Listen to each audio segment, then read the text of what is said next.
Hello students, स्वागत है आपका आपके फेवरेट चैनल मैग्नेट ब्रेन्स में। मैं हूं आदर्श तिवारी और हम कर रहे हैं सॉल्व अपनी क्लास 11 की एनसीईआरटी बुक को भाई।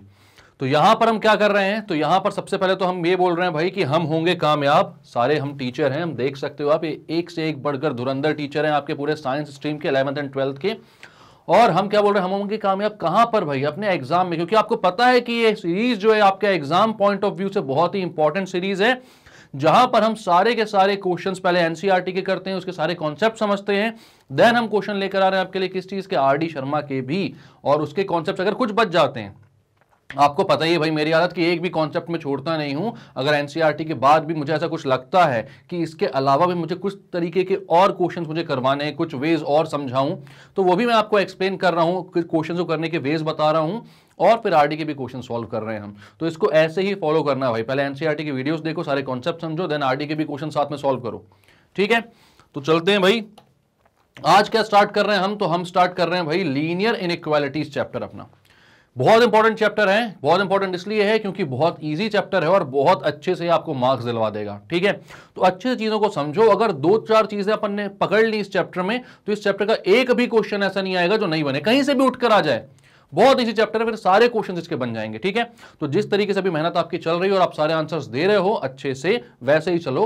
और अगर आपने इससे पहले की वीडियोस नहीं देखे हैं तो भाई इस चैप्टर की तो आपको सारी चीजें समझ में आएंगी यहां पर, क्योंकि पहले ही वीडियो इस चैप्टर का। लेकिन इससे पहले जो सीरीज में हमारा वीडियो चल रहा है भाई, ट्रिग्नोमेट्रिक फंक्शन भी हमने खत्म कर लिया है, तो उसको भी जरूर देखें और फुल मार्क्स स्कोर करें भाई अपने एग्जाम में। ठीक है, तो क्या बोल रहा है ये, तो भाई हमें यहां पर क्या बोल रहा है ये। अच्छा, एक बात और, कई सारे स्टूडेंट्स ये भी बोलते हैं कि सर एनसीईआरटी का क्यों लिखा होता है, क्योंकि भाई एनसीईआरटी पढ़ा रहे हैं हम आपको यहां पर, बट यहां पर सिर्फ एनसीईआरटी के कॉन्सेप्ट्स नहीं है भाई। अगर इसके अलावा भी कोई कॉन्सेप्ट लगता है तो सारे वीडियोस आपने देखे होंगे कि यहां पर ये चीज मैं जरूर आपसे डिस्कस करता हूं, लेकिन बताता मैं अपने तरीके से हूं और सारी चीजों को आपको एक्सप्लेन करता हूं, कोई भी चीज छोड़ता नहीं हूं। भले ही उसको एनसीईआरटी में उतनी तवज्जो दी गई हो, उतनी इज्जत दी गई हो, एक डेडिकेटेड सेक्शन बनाया हो उसके लिए, या फिर नहीं। आपने देखे होंगे कि सारे टाइप के क्वेश्चन, सारे टाइप को मैंने कितने अच्छे से डिस्कस किया आपके साथ, डिराइव की हर एक चीज, और फिर आपको बताइए वो। तो यहां पर ये लिखा जरूर हुआ है, तो इसको डिस्कस करना क्योंकि जरूरी, क्योंकि एनसीईआरटी का एक भी पॉइंट हम नहीं छोड़े। मैं ये चाहता हूं एक एक पॉइंट इसका पढ़कर चलोगे तो फिर भाई आपके कंसेप्ट बहुत ही अच्छे बिल्ड होते हैं, क्योंकि इसके बाद ही कंसेप्ट तो मैं बता ही रहा हूं आपको। ठीक है, इसलिए यहां पर एनसीईआरटी लिखा होता है। तो क्या बोल रहे हैं, in earlier classes we have studied questions in one variable and two variables and also solve some statement problems by translating them into the form of equations. Now a natural question arises, is it always possible to translate a statement problem in the form of an equation? For example, ठीक है, example को अभी discuss करते हैं अपन कि क्या example बोल रहा है ये। बट ये क्या बोलना चाह रहा है, बोलना चाह रहा है कि भाई बचपन से हम पढ़ते हुए आ रहे हैं, अर्लियर क्लासेस का मतलब यही होता है बचपन से। ठीक है, क्या कि अगर कोई भी प्रॉब्लम हमें देखनी होती है वन वेरिएबल में, टू वेरिएबल में, हम एक इक्वेशन फॉर्म करते हैं, एक इक्वेशन को फॉर्म करते हैं, उसको सॉल्व करते हैं, एक्स की वैल्यू, वाई की वैल्यू ये निकालते हैं और फिर बोलते हैं आंसर आ गया। लेकिन क्या हर बार किसी रियल लाइफ प्रॉब्लम को सॉल्व करने के लिए इक्वेशन की ही जरूरत पड़ती है? अगर मैं आपसे बोलूं कि आपके क्लास के सारे स्टूडेंट्स का वेट कितना है, तो क्या आप इसका आंसर एक इक्वेशन से दे सकते हो? आप बोलोगे नहीं यार, सबका अलग अलग है, इसको इससे अच्छा तो मैं ये बोल सकता हूं कि भाई सबका जो वेट है वो 70 kg के अंदर है। ठीक है, 70 किलो के अंदर होगा सबका। अब कोई ज्यादा होगा तो मैं नहीं जानता, हो सकते हैं भाई, ऐसी कोई बात नहीं। हमारी क्लास में जब मैं था तो एक बंदा था 90 किलो का। ठीक है, पर भाई अब जनरल केस में बोला कि 70 kg, मैक्सिमम वेट 70 kg, तो मैंने बोल दिया क्या कि सबका वेट जो है वो भाई 70 kg से कम होगा। ठीक है, मैक्सिमम वेट है 70 kg और सबका वेट या तो 70 kg के अंदर होगा या उसके बराबर होगा। तो आप वहां पर W is equal to weight is equal to 70 नहीं बोलोगे, एक इक्वेशन नहीं बनाओगे, बल्कि उसको लिखोगे वेट इज लेस देन और इक्वल टू 70, मतलब कि 70 के इक्वल हो सकता है मैक्सिमम वेट या फिर उससे कम है, उससे ज्यादा वेट नहीं है। तो आपने आंसर कर दिया मेरा। यहां पर मुझे एक रेंज पता चल गई कि आपकी जो वेट है वो कहां से कहां तक है भाई। ठीक है, अब नेगेटिव में तो नहीं होगा, ऑब्वियस सी बात है। ठीक है, तो यहां पर आपने बोल दिया भाई कि लेस देन और इक्वल टू 70, और हो सकता है आप ये भी बोलो कि भाई सबका वेट जो है वो ग्रेटर देन और इक्वल टू 30 है, मतलब जो वेट है वो कहां से कहां तक आ गया, तो 30 से लेकर 70 तक आ गया। यहां पर इसकी मिनिमम और मैक्सिमम वैल्यू को बोलकर आपने आंसर कर दिया मेरे क्वेश्चन को। यहां पर इक्वेशन बनाने की जरूरत नहीं पड़ी आपको, क्योंकि कहीं पर भी यहां पर इक्वल टू का साइन नहीं है, लेकिन फिर भी ये आंसर कंप्लीट है। क्यों है? क्योंकि यहां पर आपको एक रेंज मिल गई है कि जितने भी स्टूडेंट्स हैं उनका वेट जो है वो लाए कहां से कहां तक कर रहा है, तो 30 से 70 के बीच में लाए कर रहा है। तो ये जो चीज है ये इक्वेशन नहीं है, तो क्या है? इक्वेशन नहीं है, तो इसी चीज को हम कहते हैं क्या भाई? कहां है चैप्टर का नाम? ये रहा, इनइक्वालिटी। ये है अपना इनइक्वेशन, क्योंकि ये इक्वेट नहीं कर रहा है, आंसर फिर भी मिल रहा है। तो ऐसे जो चीजें होती हैं ये कहलाती हैं भाई आपकी क्या? इनइक्वेशन। जहां पर इक्वल टू का साइन ना आकर उसकी जगह less than, greater than, less than equal to और ग्रेटर देन इक्वल टू का साइन है। ठीक है, कौन कौन से साइन भाई? Less than, greater than, less than equal to और ग्रेटर देन इक्वल टू के साइन। ये जब मिल जाते हैं तो बनाते हैं क्या? एक इनइक्वेशन। ठीक है, क्या बोल रहा है यहां पर? तो इसने क्या बोला था भाई कि सपोज कहां था? Your classroom can occupy at most 60 tables. ठीक है, अगर मैं बोलता हूं for an example the height of all the students in your class, जैसे मैंने बोला कि भाई वेट की बात करी, वैसे अगर आपकी क्लास के सारे बच्चों की हाइट की बात करूं तो 160 सेंटीमीटर से कम है। या फिर मैं बोल रहा हूं कि आपका जो क्लासरूम है उसमें 60 टेबल और चेयर एक साथ आ सकती हैं, या उससे कम भी आ सकती हैं। जरूरी थोड़ी कि 60 की 60 पूरी करोगे, मैक्सिमम 60 आ सकती है, हो सकता है 30 रखो आप, एट अ टाइम 30 की जरूरत पड़े, तो वहां पर भी आपको इक्वेशन तो बना नहीं पाओगे। क्या बनाना पड़ेगा? इनइक्वेशन। ठीक है, तो यहां पर क्या बोल रहा है भाई कि अगर लेस देन का साइन, ग्रेटर देन का sign, less than equal to का और ग्रेटर देन और इक्वल टू का साइन यहां पर प्रेजेंट हो तो ये क्या बन जाती है? एक इनइक्वालिटी या फिर इनइक्वेशन। क्लियर है बात? तो भाई यहां पर हम यही चीज पढ़ने वाले हैं। अब ये बोल रहे हैं, एक एग्जांपल देके, Ravi goes to a market with rupees 200 to buy rice which is available in packets of 1 kg. ठीक है, the price of 1 packet of rice is 30 rupees. If X denotes the number of packets of rice which he buys, then the total amount spent by him is rupees 30x.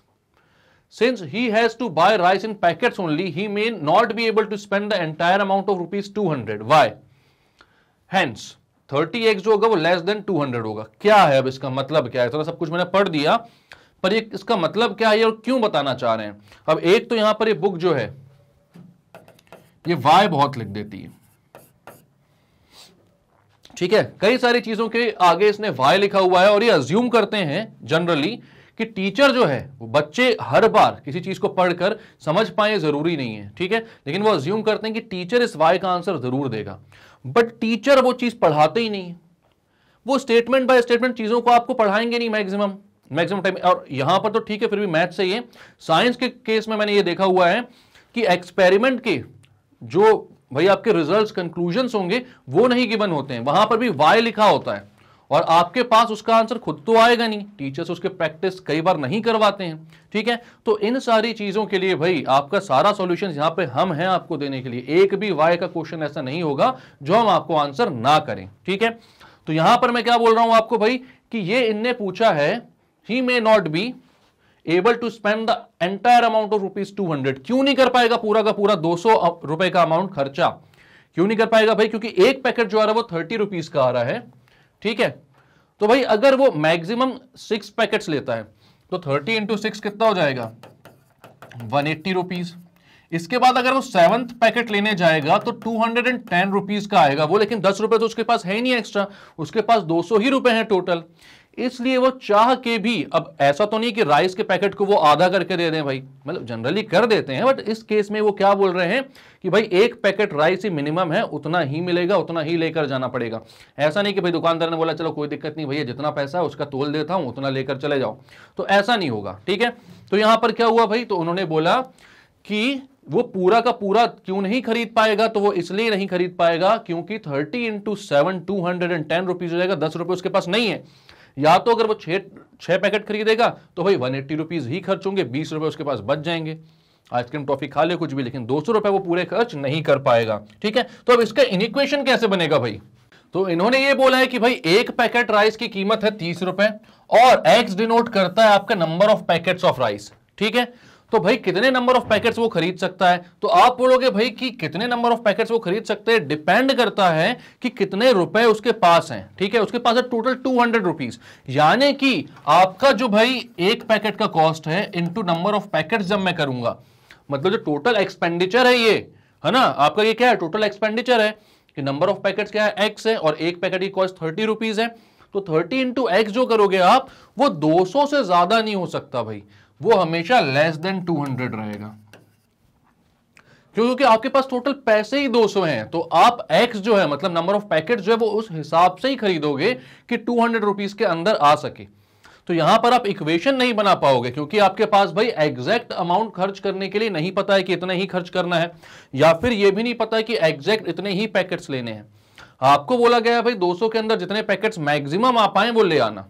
तो यहां पर वो क्या हो जाएगा, 30x is less then 200, क्योंकि ये जो एक्सपेंडिचर है वो 200 से इसके बराबर भी हो सकता है भाई, बराबर भी हो सकता है, लेकिन 200 वो कर नहीं पाएगा ना। वहां पर वो कोशिश करेगा कि भाई 200 रुपए पूरे खर्च कर दूं, लेकिन वो कर नहीं पाएगा, क्योंकि भाई आपको पता है एक का 30 है, तो 30 का मल्टीपल 200 पहुंच ही नहीं पाता, इसलिए यहां पर क्या लगाया अपन ने, less than.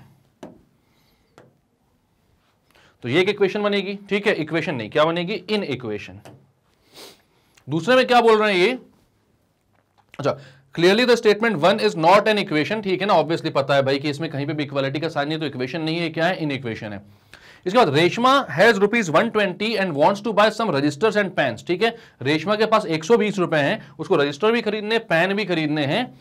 The cost of one register is ₹40 and that of a pen is ₹20। एक रजिस्टर की कॉस्ट है 40 रुपीज और एक पेन की कॉस्ट है 20 रुपीज, टोटल 120 रुपीज है। तो आपको पता चल गया भाई कि रजिस्टर की कॉस्ट अगर 40 है और एक्स रजिस्टर आप बाय करते हो और वाई पेन आप बाय करते हो, तो आप बोलोगे भाई 40x प्लस 20y। अब यहां पर आपके पास टोटल पैसे कितने, 120, तो यहां पर आप बोलोगे लेस देन और इक्वल्स टू 120 होगा, क्योंकि भाई कम भी खरीद सकते हो आप, जरूरी नहीं कि 120 पूरा खर्च करो, ठीक है, लेकिन उससे ज्यादा नहीं खरीद सकते, उससे ज्यादा के पैसे आप नहीं खरीद सकते, क्योंकि उससे ज्यादा के पैसे आप खर्च नहीं कर सकते, क्योंकि उतने हैं ही ना आपके पास, जो है ही नहीं वो खर्च कैसे करोगे। तो इसको हम इक्वेशन नहीं, इसको क्या बोलते हैं, इन इक्वेशन। तो ये हैं आपके इन इक्वेशंस के कुछ एग्जांपल्स। ये भाई दो इन इक्वेशंस के एग्जांपल्स हैं आपके पास, एक इनइक्वालिटी है, एक इक्वेशन है। ठीक है, इक्वेशन क्यों, क्योंकि वहां पे इक्वल टू का साइन है, और ये पहली वाली इनइक्वालिटी क्योंकि इसमें इक्वल टू का साइन नहीं है। किसका साइन है, less than, greater than, less than equal to और ग्रेटर देन इक्वल टू। अगर इनमें से किसी भी एक का साइन होगा तो वो क्या कहलाएगा, इन इक्वेशन। ठीक है, ठीक है। अब यहां पर देखो भाई, ये सारी चीजें क्या है, इन इक्वेशन है। अब दो टाइप की इन इक्वेशन होती है, एक होती है स्ट्रिक्ट इन इक्वेशन,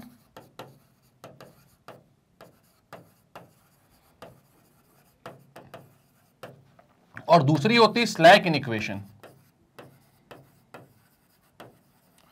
या स्लैक इनइक्वालिटी और स्ट्रिक्ट इनइक्वालिटी।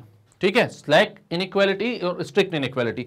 स्ट्रिक्ट मतलब कि जहां पर सिर्फ लेस देन का और ग्रेटर देन का साइन हो, ठीक है, ये है स्ट्रिक्ट। और जहां पर लेस देन इक्वल टू और ग्रेटर देन इक्वल टू का साइन आ जाए, ये होती है स्लैक। स्ट्रिक्ट मतलब कि एकदम स्ट्रिक्ट, सख्त रहते हैं, वो इक्वल टू में नहीं जाना है, मतलब नहीं जाना है, ऐसा बोलते हैं भाई। ठीक है, और स्लैक वाले थोड़े से ढीले रहते हैं कि ठीक है भाई कोई दिक्कत नहीं है, लेस देन भी हो सकता है, इक्वल टू भी हो सकता है, दोनों रख ले भाई, कोई दिक्कत की बात नहीं है। लेकिन स्ट्रिक्ट वाले एकदम स्ट्रिक्ट रहते हैं, इक्वल टू का साइन वो नहीं कंटेन करते। तो ये स्ट्रिक्ट इनइक्वालिटी है, स्लैक इनइक्वालिटी। अब भाई दो चीज और, ये सारी की सारी आपको दिख रही है कैसे, लीनियर इनइक्वालिटीज भाई। ठीक है, ये सारी की सारी आपको दिख रही है लीनियर इनइक्वालिटीज, क्योंकि यहां पर आपके जो वेरिएबल्स हैं उनकी मैक्सिमम पावर कितनी है, तो 1 है भाई, कहीं पर भी 2 भी नहीं है, 3 भी नहीं है, कुछ भी नहीं है, सारी जगह है वेरिएबल्स की जो मैक्सिमम पावर है वो 1 है। और नीचे ये तो दो दिख रही है आपको, ये कैसी है, तो ये है भाई क्वाड्रेटिक इनइक्वालिटी।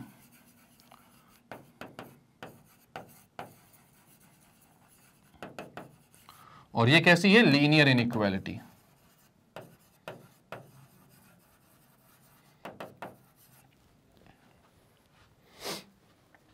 अब ये डिग्री वगैरह तो आपको पता ही है भाई, highest power of the variable degree होती है, यहां पर डिग्री 1 है तो लीनियर है, जहां पर डिग्री 2 हो जाएगी वो क्वाड्रेटिक हो जाएगी। ये सारी चीजें आपको हमेशा से पता है। क्लियर है बात? तो क्लियर करते हैं इसको। ये वही चीजें बता रहा है भाई। 5, 6, 9, 10 और 14 वाली जो वो स्ट्रिक्ट इनइक्वालिटीज है, बाकी कैसी हैं? स्लैक इनइक्वालिटीज है, लीनियर और क्वाड्रेटिक है। ये सारी चीजें हमने पहले ही पढ़ ली है। ठीक है, ठीक है। अब ये बोला 30x लेस देन 200, इसके कितने सॉल्यूशंस हो सकते हैं? ठीक है, इसके कितने सॉल्यूशंस हो सकते हैं? तो अगर यहां पर ये बोल रहा है 30x लेस देन 200, तो इसके कितने सॉल्यूशंस हो सकते हैं? तो आप बोलोगे अगर x जो है वो एक नेचुरल नंबर है, ठीक है, या फिर एक होल नंबर है,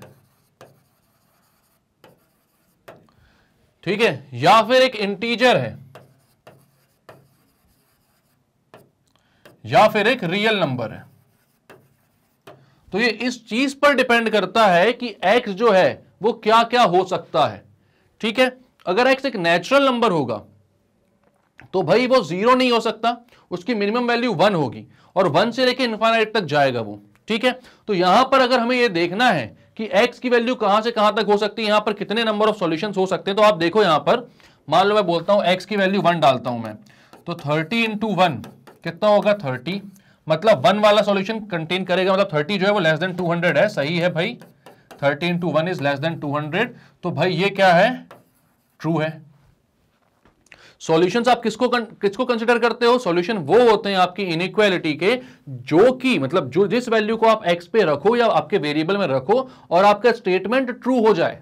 कैसा हो जाए? ट्रू हो जाए, मतलब कि उसको फॉल्स ना करे, यानी 30x जो है वो लेस देन 200 रहे। तो x की ऐसी वैल्यू जिसमें 30x जो है वो 200 से लेस हो रहा है वो इसके आंसर रहेंगे। तो अब पहले मैं नेचुरल नंबर के लिए देख रहा हूं, तो मैंने बोला x इक्वल टू 1 में ये ट्रू है, x इक्वल टू 2 में भी ये ट्रू है। क्यों? 30 इंटू 2 कितना हो जाएगा? 60। तो आप बोलोगे 30 इंटू 2 इज लेस देन 200, तो ये भी ट्रू है भाई। फिर 3 में भी ट्रू होगा, 4 में भी ट्रू होगा, 5 में भी ट्रू होगा। 30 इंटू 5 इज कितना? 150। 30 इंटू 6 इज 150। आपको पता है ये ट्रू कब नहीं होगा? तो मैं जब बोलूंगा x इक्वल्स टू 7, तो यहां पर आप बोलोगे 30 इंटू 7 इक्वल्स टू 210। तो 30 इंटू 7 जो है वो लेस देन 200 है। ऐसा अगर मैं बोलूंगा तो ये स्टेटमेंट कैसा हो जाएगा? फॉल्स। मतलब कि इसके ऊपर वाली ही सारी वैल्यूज जो हैं वही इसका सॉल्यूशन होंगी। तो जब x नेचुरल नंबर होगा तो यहां पर सॉल्यूशन क्या होंगे? सॉल्यूशन होंगे भाई आपके 1 2 3 अप टू 6, 1 2 3 4 5 6, ठीक है, और 7 नहीं होगा। x अगर होल नंबर है, मतलब यहां पर ये क्या बोल रहे थे? यहां पर ये बोल रहे हैं भाई वीट ऑफ राइस है x, sorry wheat of rice नहीं, वीट ऑफ राइस क्या हो रहा है कुछ भी, यहां पर पैकेट ऑफ राइस है। पैकेट ऑफ राइस का ये रहा, तो x को क्या बोल रहे हैं? पैकेट ऑफ राइस है। अगर पैकेट ऑफ राइस है तो वो एक होल नंबर होगा। होल नंबर क्यों होगा? बिकॉज पैकेट जो वो 0 भी हो सकता है, मतलब हो सकता है आप मार्केट जाओ और एक भी पैकेट ना लेकर आओ, भाई नहीं पसंद आया तो नहीं लिया। तो हो सकता है कि पैकेट कैसा हो? 0, एक भी पैकेट ना लेके आया हो, तो भाई होल नंबर की बात कर रहा हूं, मतलब पैकेट ऑफ राइस वाली ही बात है वहां पर। तो होल नंबर में क्या हो जाएगा? अगर x होगा होल नंबर तो भाई 30 इंटू 0 भी इसमें इंक्लूड हो जाएगा, और वो 30 इंटू 0 जो होगा वो भी ट्रू होगा, क्योंकि 30 इंटू 0 होता है 0, और वो भी लेस देन 200 होगा। तो यहां पर सॉल्यूशंस क्या हो जाएंगे? तो सॉल्यूशन हो जाएंगे भाई आपके 0 1 2 अप टू 6, ठीक है। लेकिन क्या इतने बार बार ये सारी वैल्यूज रखकर देखना सही बात है? तो आप बोलोगे बिल्कुल नहीं है सर सही बात। इतना सब कुछ करके देखोगे, ट्रायल एंड एरर मेथड लगाते रहोगे, तो फिर तो मतलब सालों सदियों बीत जाएंगे आपको एक एक क्वेश्चन करने में। अभी तो होल नंबर और इंटीजर था, सॉरी होल नंबर और नेचुरल नंबर है, तो आप वैल्यूज रख लिए। अब अगर इंटीजर होता तो भाई माइनस इन्फिनिटी से पुट करना चालू करते क्या वैल्यूज? उसमें सब में तो 200 से कम आएगा अपना जो आंसर आएगा। एक्स जो है अगर मैं इंटीजर बोल दूं, -1 रख दो एक्स की, 30 इंटू -1 क्या हो जाएगा? -30 लेस देन 200। ट्रू स्टेटमेंट है। 30 इंटू -2 भी ट्रू है, 30 इंटू -199 भी ट्रू है, ये तो ट्रू है, मतलब ये तो इन्फाइनाइट तक जाएगा। उतनी सारी वैल्यूज थोड़ी रख कर देखेंगे हम।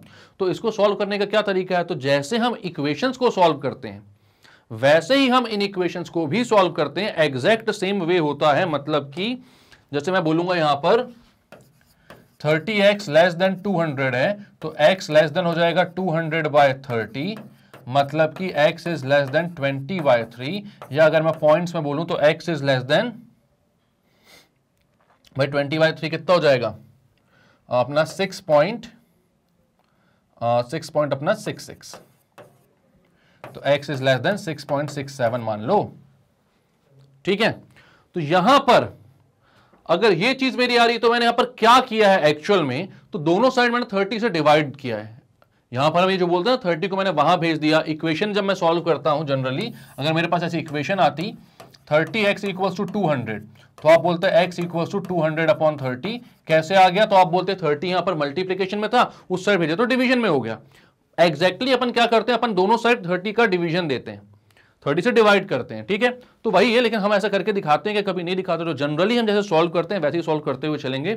बुक में चाहे कोई भी मेथड दिया हो, हम वैसे ही सॉल्व करेंगे जैसा हमको आता है हमेशा से। तो हम यहां पर क्या बोलेंगे भाई, x को यहां पर अकेला रहने दिया, 30 को वहां भेज दिया मैंने, कोई फर्क नहीं पड़ा आपके इनइक्वालिटी के साइन में। अभी इसमें दोनों साइड कोई भी चीज ऐड कर सकते हो, दोनों साइड कोई भी चीज सब्ट्रैक्ट कर सकते हो, दोनों साइड किसी भी चीज से आप इनटू कर सकते हो, मल्टीप्लाई कर सकते हो, डिवाइड कर सकते हो। ठीक है, और इनइक्वालिटी के साइन में कोई फर्क नहीं पड़ेगा। फर्क पड़ेगा कब, जब आप दोनों side minus negative number multiply करोगे, -1 -2 -3 ऐसा कुछ मल्टीप्लाई करोगे तब फर्क पड़ेगा। ठीक है, तब साइन जो होता है वो चेंज हो जाता है। अभी बात करेंगे उसके बारे में एग्जैक्ट। अभी मैं बोल रहा था आपको क्या, ये जो वैल्यू आ गई 6.67 तक, ठीक है, तो यहां पर आप क्या बोलोगे भाई, इंटीजर की बात की थी मैंने, तो आप बोलोगे भाई इंटीजर होगा बिल्कुल। तो x कहां से कहां तक बिलोंग करेगा, तो x बिलोंग करेगा भाई -∞ से 6 तक, -∞ से 6 तक जाएगा भाई, क्योंकि इंटीजर है। और आपको पता है इंटीजर भाई -∞ से चालू होते हैं, जिसमें वो उसको इंक्लूड नहीं करते। हम सेट्स में ये पढ़ा है कि हम इंटरवल्स कैसे लिखते हैं। अगर यहां पर मैं इंटरवल्स कैसे लिखता हूं आपको बता दूंगा, तो आपको ये पता चल जाएगा भाई कि यहां पर मतलब अगर आपको आता है सेट्स में इंटरवल्स लिखते, तो यहां पर समझ में आ जाएगा कि लेस देन 6.67 को आप कैसे लिखोगे। क्लियर है ये बात। तो आपने क्या बोला भाई, आपने यहां पर 200/30 किया, x की वैल्यू 20/3 मतलब 6.66 आ गई। इसको आप हर एक वैल्यू को पुट करके नहीं दिखाओगे, इसका आंसर जो है वो आप इंटरवल में दे दोगे। या फिर एक और तरीका होता है आंसर को रिप्रेजेंट करने का, वो होता है नंबर लाइन में। तो नंबर लाइन में कैसे करोगे आप, तो यहां पर एक नंबर लाइन बनाओगे, -1 0 1 2 3 4 5 6, और 6.67 से छोटा है ना, तो हमें इंटीजर चाहिए। तो इंटीजर चाहिए तो आप क्या बोलोगे भाई, एक सॉलिड लाइन बना दोगे, इसमें 6 इंक्लूडेड रहेगा सॉलिड डॉट के साथ। ठीक है, और यहां पर ये सारे जो नंबर्स हैं पूरे -∞ से यहां तक ये रिप्रेजेंट कर रहा है किसको, हमारे सॉल्यूशंस को। तो ये आ गया आपका सारा सॉल्यूशन। तो अलग अलग लिखने की, अलग अलग लिखकर दिखाने की जरूरत नहीं है, हम ऐसे सॉल्व करेंगे किसी भी इनइक्वेशन को और आंसर आ जाएगा। ठीक है, तो अब कैसे सॉल्व करते हैं हम इनइक्वेशंस को, ये देखते हैं। यहां पर वो भी यही बोल रहे हैं भाई कि अलग अलग वैल्यूज निकालकर देखते हैं, बट ये क्या फिजिबल तरीका है, तो नहीं है, फिजिबल तरीका नहीं है। तो भाई इसके लिए रूल क्या होते हैं, तो यहां पर क्या लिखा हुआ है, equal numbers may be added to or subtracted from both the sides of an equation, जो कि इक्वेशन का रूल होता है वही इन इक्वेशन में भी है। Both sides of an equation may be multiplied or divided by the same non zero number. Same non zero number, non zero याद रखना, जीरो से कर दोगे तो फिर गड़बड़ हो जाएगा, 0 is less then 0, 0 is greater then 0 ऐसा आ जाएगा, जो कि गलत हो जाएगा ना, इसलिए नॉन जीरो की बात कर रहा हूं। नहीं समझ में आ रहा है क्या बोल रहा हूं, जैसे कि मैं बोलता हूं x इज लेस देन 3, दोनों जगह 0 से मल्टीप्लाई कर दिया आपने, तो 0 इज लेस देन 0 आ गया। इक्वेशन के केस में कर सकते हो मल्टीप्लाई, क्योंकि 0 और 0 इक्वल हो जाएंगे। ठीक है, लेकिन करते नहीं है वहां पर भी ऐसा पागलपन हम हमेशा, है ना। वरना आपको कोई बोलेगा कि prove that x equals to y, तो आपने बोला दोनों साइड 0 मल्टीप्लाई कर दिया और आंसर 0 इक्वल्स 0 आ गया। तो 0 इक्वल्स 0 थोड़ी प्रूव करने को बोला है, x और y को इक्वेट करने को बोला है ना। मतलब मैं क्या बोल रहा हूं, मैं ये बोल रहा हूं कि भाई 0 से आप मल्टीप्लाई दोनों साइड इनइक्वालिटी केस में नहीं करोगे, क्योंकि यहां पर 0 लेस देन 0 का केस बन जाएगा, जो कि आपको बोलेगा कि गलत स्टेटमेंट है, पागल हो गए हो क्या भाई। ठीक है, कोई भी चीज खुद से छोटी कैसे हो सकती है, 0 खुद से छोटा कैसे हो सकता है, नहीं हो सकता है। ठीक है, तो अब यहां पर आप क्या बोलोगे, अब आप बोलोगे भाई कि दोनों साइड आप मल्टीप्लाई कर सकते हो सेम नंबर से, या फिर डिवाइड कर सकते हो सेम नंबर से। ठीक, बस यहां पर चीज का क्या ध्यान रखना पड़ता है, in the case of solving inequalities we again follow the same rules except with the difference that in rule two the sign of inequality is reversed. मतलब लेस देन अगर है तो ग्रेटर देन बन जाएगा, ग्रेटर देन है तो less than equal to बन जाएगा। भाई कब? वेनेवर वी मल्टीप्लाई और divide both side of inequality by negative number. ठीक है, मतलब कि मैं बोलता हूं, देखो यार, अगर मैं आपसे बोलूंगा 2 इज लेस देन 3, तो ये बिल्कुल सही बात है। आप बोलोगे यार 2 जो है वो 3 से छोटा है, ठीक है। लेकिन अगर मैं दोनों साइड माइनस मल्टीप्लाई कर देता हूं, -1 मल्टीप्लाई कर देता हूं, मतलब मल्टीप्लाइंग बाय -1,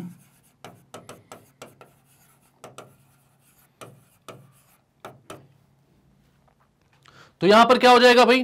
तो यहां पर क्या हो जाएगा? तो आप बोलोगे भाई -2।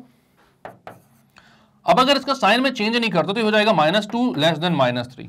साइन चेंज नहीं कर रहा हूं, मान लो मैं, ठीक है।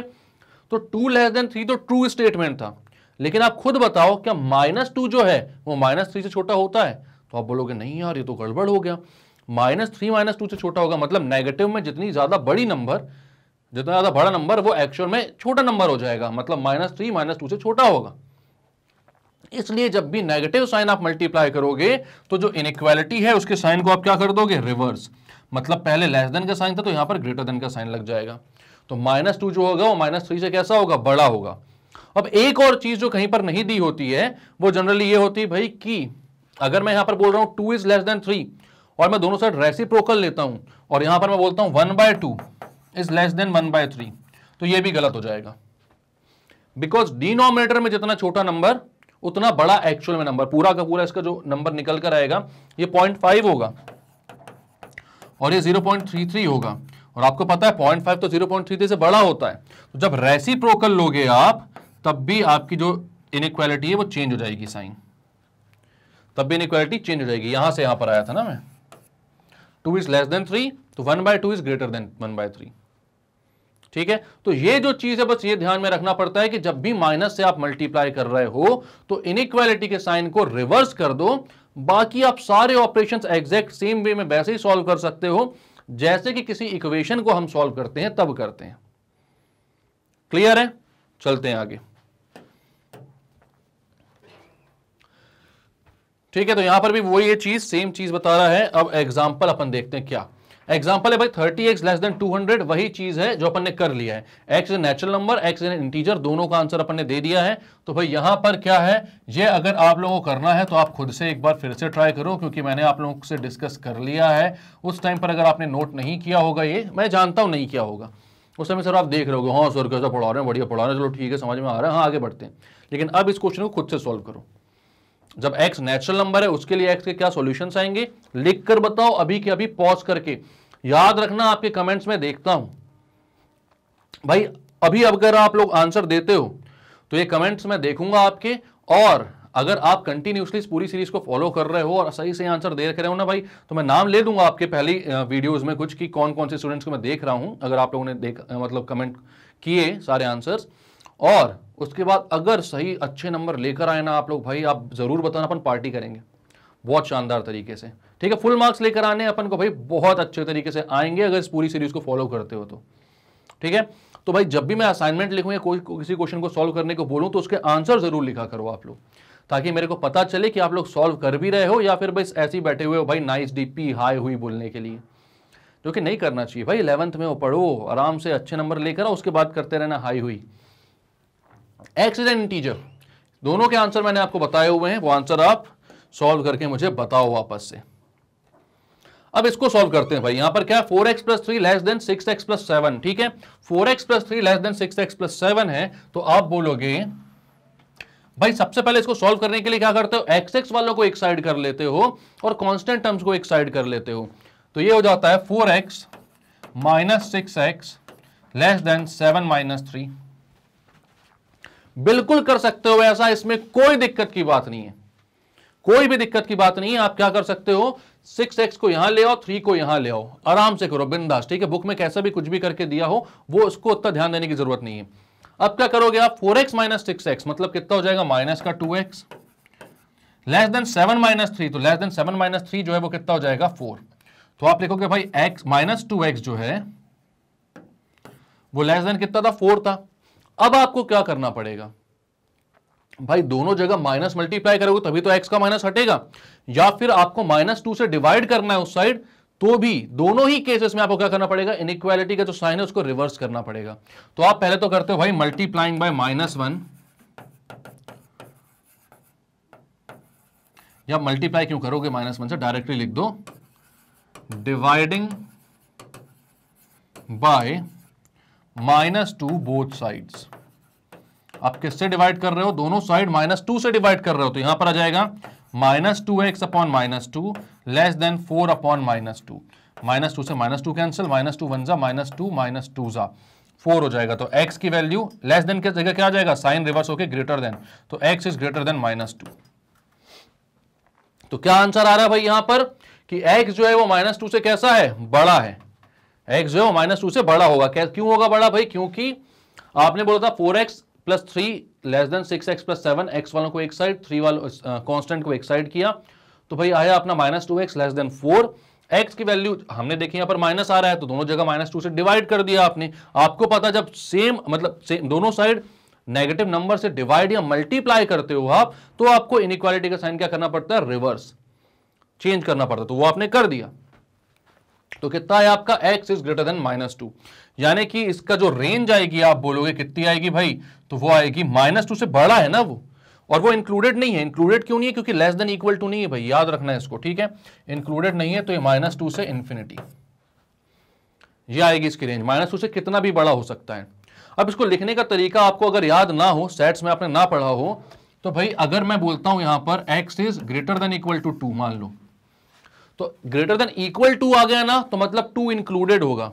और अगर 2 को इंक्लूड करना है आपको, तो आप उसके लिए स्क्वायर ब्रैकेट लगाते हो, मतलब x की वैल्यू होगी 2 से लेके इंफिनिटी तक। और एक बात को याद रखना कि इंफिनिटी या -इंफिनिटी कभी भी आप इंक्लूड नहीं करते हो, ठीक है। इसके बीच के सारी वैल्यूज आ जाएंगी। अब यहां पर सारी वैल्यूज क्यों बोल रहा हूं मैं, क्योंकि यहां पर पूरे चैप्टर में जब भी हम सॉल्व करेंगे किसी वेरिएबल को लेकर, तो उसको हम एक रियल नंबर मानेंगे। कौन सा नंबर, रियल नंबर कंसिडर करेंगे उसको। याद रखना इस बात को कि इस पूरे चैप्टर में हम x के लिए जब सॉल्यूशन कर रहे हैं, तो x को हम कंसिडर कर रहे हैं एक रियल नंबर। क्लियर है बात। तो आपने क्या बोला भाई, x greater than equal to 2, यहां पर आपने बोला कि ये क्या है भाई, ये इंक्लूडेड है, इसका मतलब है इंक्लूडेड। ये स्क्वायर ब्रैकेट है, स्क्वायर ब्रैकेट का मतलब इंक्लूडेड है, ठीक है, स्क्वायर ब्रैकेट। इसके बाद आप बोलते हो, मान लो मैं ऐसा बोलता हूं x जो है वो ग्रेटर देन 2 है, तो यहां पर 2 इंक्लूड नहीं होगा, 2 इंक्लूड नहीं होगा। 2 से लेकर इंफिनिटी तक सारे नंबर्स, पॉइंट्स के भी सारे नंबर्स आएंगे, जो भी रियल नंबर है, चाहे रेशनल हो चाहे इरेशनल हो, सारे नंबर्स को इंक्लूड करेगा, लेकिन 2 को नहीं करेगा। 2 से बड़े सारे नंबर्स 2.00001, 2.1, 2.3 सब आएंगे अप टू इंफिनिटी, ठीक है। अब मैं बोलता हूं x जो है भाई, इसकी एक वैल्यू है 3 से 5 के बीच में, और दोनों में लेस देन इक्वल टू है, तो ये क्या होता है, यहां पर आता है भाई दोनों क्लोज ब्रैकेट, इसको क्लोज्ड इंटरवल बोलते हैं, 3 to 5 closed interval.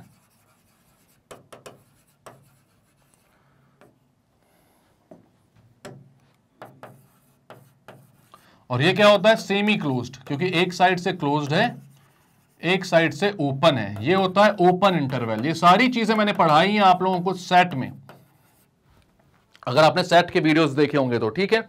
Open interval, closed interval, semi closed interval, ठीक है, एक साइड से ओपन एक साइड से क्लोज्ड। अब यहां पर अगर मेरे को बनाना है क्या, नंबर लाइन पर रिप्रेजेंट करना है, तो याद रखना अगर 3 और 5 को मैं रिप्रेजेंट कर रहा हूं 1 2 3 4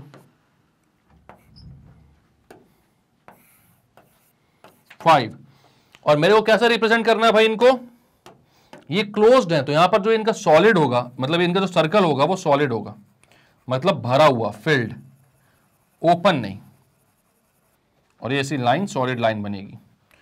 अगर सेमी क्लोज्ड करना होता मुझे, मतलब मान लो इंटरवल ऐसा होता, x जो है वो 3 के बराबर है लेकिन 5 के बराबर नहीं है, तो इसको मैं कैसे बनाता, तो इसको मैं बनाता भाई, ये 3 है, ये 4 है, ये 5 है, तो 5 को इंक्लूड नहीं करना है बट 3 को इंक्लूड करना है, तो इस इंटरवल को मैं दिखाऊंगा 3 को भर के और 5 को खुला छोड़कर। ये है भैया मेरा सेमी क्लोज इंटरवल का representation on a number line.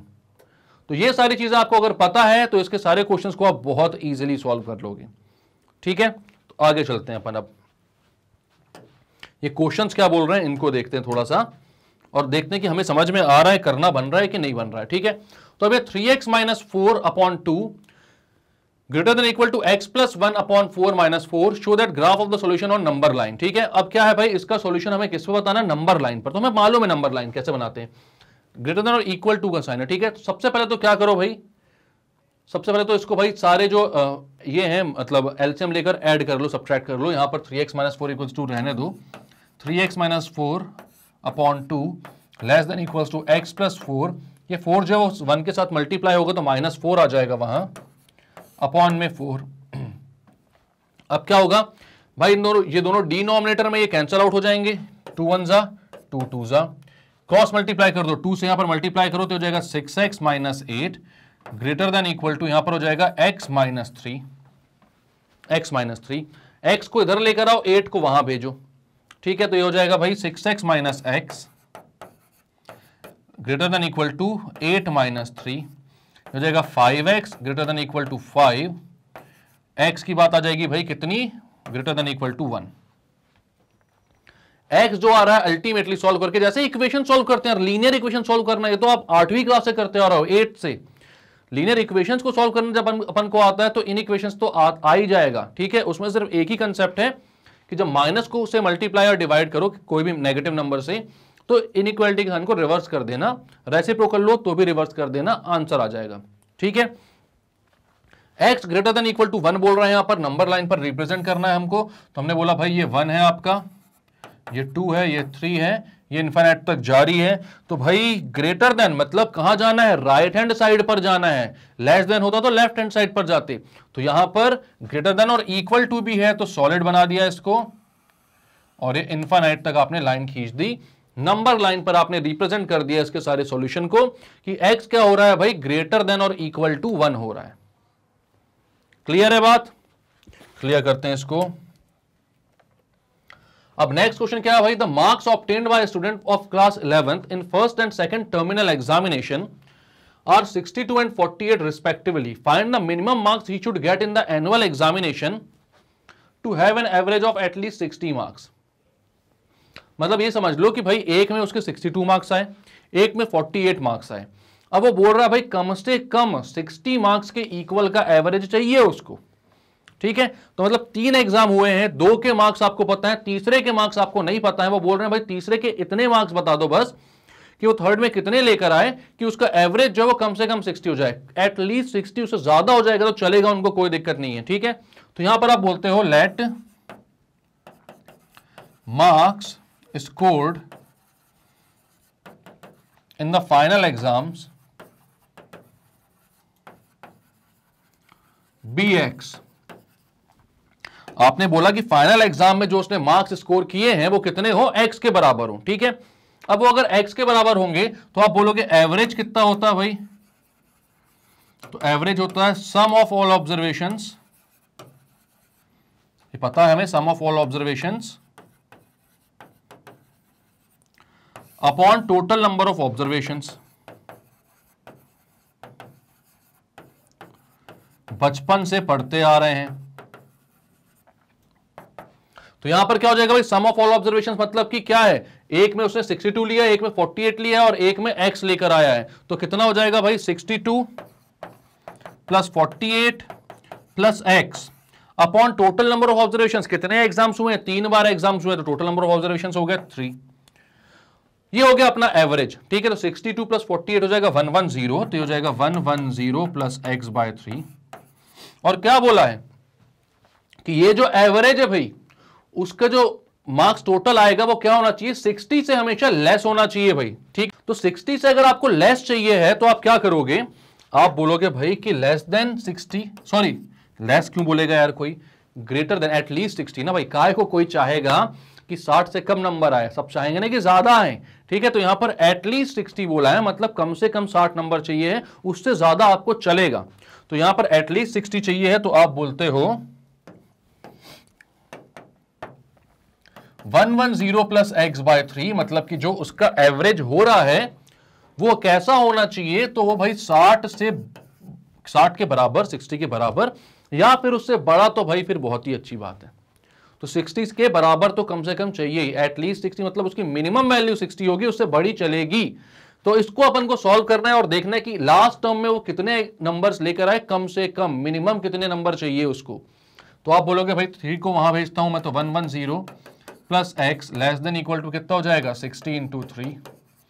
आप बोलोगे भाई 110 plus x less than sorry greater than equal to 180, या x की वैल्यू आ जाएगी 180 माइनस 110, 180 माइनस 110। तो ये कितना हो गया भाई, x ग्रेटर देन और इक्वल टू कितना हो गया 70।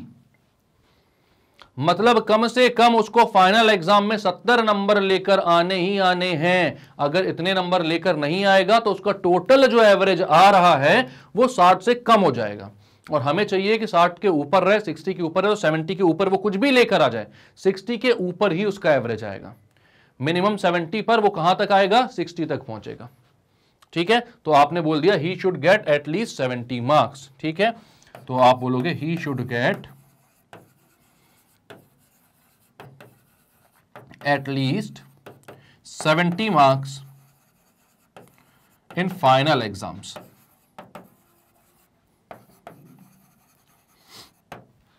अब भैया बात ऐसी हो गई है कि फाइनल एग्जाम में अगर 70 मार्क्स चाहिए उसको, ठीक है, तो ये कैसा है, हमने एक आंसर दे दिया, एक वैल्यू दे दी, और क्या इक्वेशन बनाई कि यहां पर हमने, तो इक्वेशन तो बनाई नहीं भैया, बिना इक्वेशन के बनाए भी आपने आंसर दे दिया।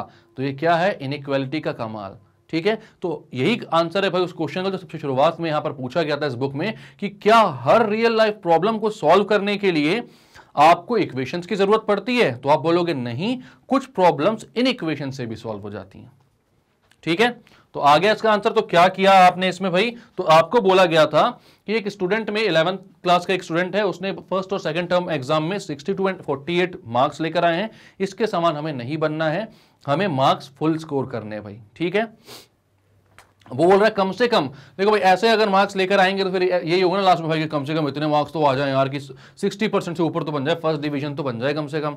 तो ऐसे कम से कम वाली उस सिचुएशन में आने ही नहीं, हमें पूरे नंबर स्कोर करो, और कोई एम ही नहीं होना चाहिए 60 से ऊपर, 60 से नीचे की तो बातें नहीं है। कितने मार्क्स चाहिए, तो फुल मार्क्स चाहिए भाई। इस कोर्स को देखो ना, पूरे लेकर आओगे आप मार्क्स बहुत अच्छे से। Find the minimum marks you should get in the annual examination to have an average of at least 60 marks. तो हमने बोला कि भाई एवरेज हमें पता है क्या होता है, sum of all observations upon total number of observations. और मैंने बोला कि भाई 2 के मार्क्स पता है मुझे, 60 और 48, 62 और 48। तीसरे का मैं बोलता हूं चलो ठीक है, एक्स स्कोर कर रहा हूं मैं, इसका एवरेज क्या हो जाएगा, तो भाई तीनों का सम 62 प्लस 48 प्लस एक्स अपॉन 3, और यहां पर तीनों का सम करने के बाद 110 प्लस एक्स आया ऊपर अपॉन 3। इसकी जो वैल्यू है कम से कम कितनी होनी चाहिए, 60। तो मैंने बोला इनइक्वेशन बनेगी जहां पर मैं लिखूंगा 110 plus X divide by 3 is greater than equal to 60, because 60 is at least value, कम से कम वैल्यू है।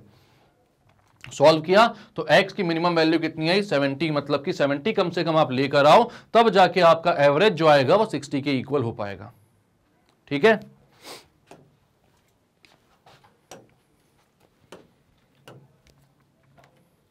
अब नेक्स्ट क्या भाई, find all pairs of consecutive odd natural numbers both of which are larger than 10 such that their sum is less than 40। अब क्या बोल रहा है ये, सारे pairs of consecutive odd natural numbers लेना है। तो मैं बोलता हूं let the first number be x।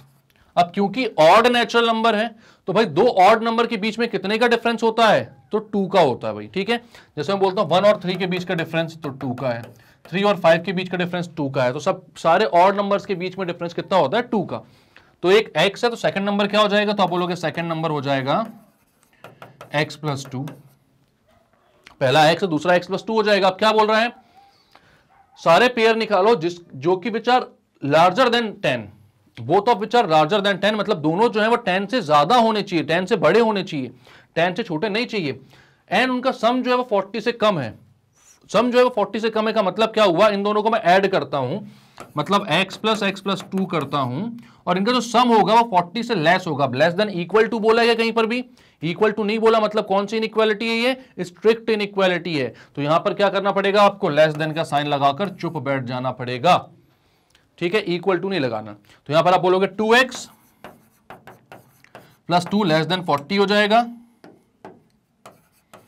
तो 2x हो जाएगा लेस देन 38। 38 कैसे, चलो एक और लिख देता हूं, 40 माइनस 2 लिख देता हूं, तो 2x हो जाएगा लेस देन 38, x हो जाएगा लेस देन 19। अब x की वैल्यू लेस देन 19 आ रही है और हमें बोला गया है कि दोनों जो हैं वो 10 से बड़े नंबर हैं भाई, ठीक है। तो हम ये भी जानते हैं कि x जो है वो ग्रेटर देन 10 भी है। तो x की वैल्यू किससे किसके बीच में लाई कर रही है, तो x की वैल्यू लाई करती है भाई 10 और 19 के बीच में, क्योंकि यहां पर आया जो अपना पहला ऑड नंबर हमने लिया है वो 19 से छोटा आ रहा है और 10 से बड़ा, तो हमें दिया हुआ है कि दोनों ही नंबर 10 से बड़े हैं। तो ऑब्वियस सी बात है कि छोटा वाला नंबर अगर 10 से बड़ा होगा तो बड़ा वाला नंबर किससे बड़ा होगा भाई, 10 से बड़ा होगा, मतलब 11 होगा पहला ऑड नंबर और दूसरा वाला 13। बात समझ में आ रही, ऑड नंबर की बात कर रहा हूं मैं यहां पर, ठीक है। तो अब x की वैल्यू 10 से 19 के बीच में आ रही है, तो x कौन कौन से हो सकता है वैल्यू, तो x 10 से 19 के बीच में ऑड नंबर कौन कौन से होते हैं, 11, 13, 15, 17। अब 19 और 10 दोनों इंक्लूडेड नहीं है, तो x की वैल्यू ये 4 हो सकती है, ठीक है। अब हमें निकालना है x प्लस 2 की वैल्यू, तो x प्लस 2 की वैल्यू क्या क्या हो सकती है भाई, x 11 है तो x प्लस 2 हो जाएगा 13, x 13 है तो x प्लस 2 हो जाएगा 15, x 15 है तो x प्लस 2 हो जाएगा 17 और x 17 है तो x प्लस 2 हो जाएगा 19 है। लेकिन लेकिन लेकिन कोई लेकिन नहीं यहां पर पहले लेकिन मैं ये सोचा था कि x लेस देन 19 होगा ना, तो ऑब्वियस सी बात है x लेस देन 19 बोला है, x प्लस 2 को लेस देन 19 होना नहीं बोला है, ठीक है। 19 प्लस 17 कितना हो जाएगा, तो वो भी लेस देन 40 रहेगा, लेस देन 40 रहेगा, तो सही है। ये सारे पेयर बन सकते हैं भाई आपके, कौन कौन से सारे पेयर, तो आप बोलोगे x हो सकता है 11, x प्लस 2 13, 13 और 15 का पेयर, 15 और 17 का पेयर, 17 और 19 का पेयर। मतलब ये सारे पेयर्स बन सकते हैं जो कि ऐसे नंबर हैं जहां पर x और x प्लस 2 मतलब दोनों जो ऑड नंबर्स हैं वो ग्रेटर देन 10 है और इनका जो सम है वो लेस देन 40 है, ठीक है, लेस देन 40 है। अब देखो अगर x जो है वो यहां पर लेस देन इक्वल टू 19 है जाता, तो अगर 19x हो जाता तो x प्लस 2 जाता 21 और उन दोनों का जो सम आता है वो 40 के इक्वल आ जाता, लेकिन 40 हमें चाहिए ही नहीं, इसलिए हमारी इनइक्वालिटी ने सॉल्व ही ऐसा करवाया हमसे कि x जो है वो लेस देन 19 है। तो भाई लास्ट वैल्यू x की कहां तक पहुंचेगी, 17 तक, और x प्लस 2 की जो वैल्यू पहुंचेगी वो 19 तक।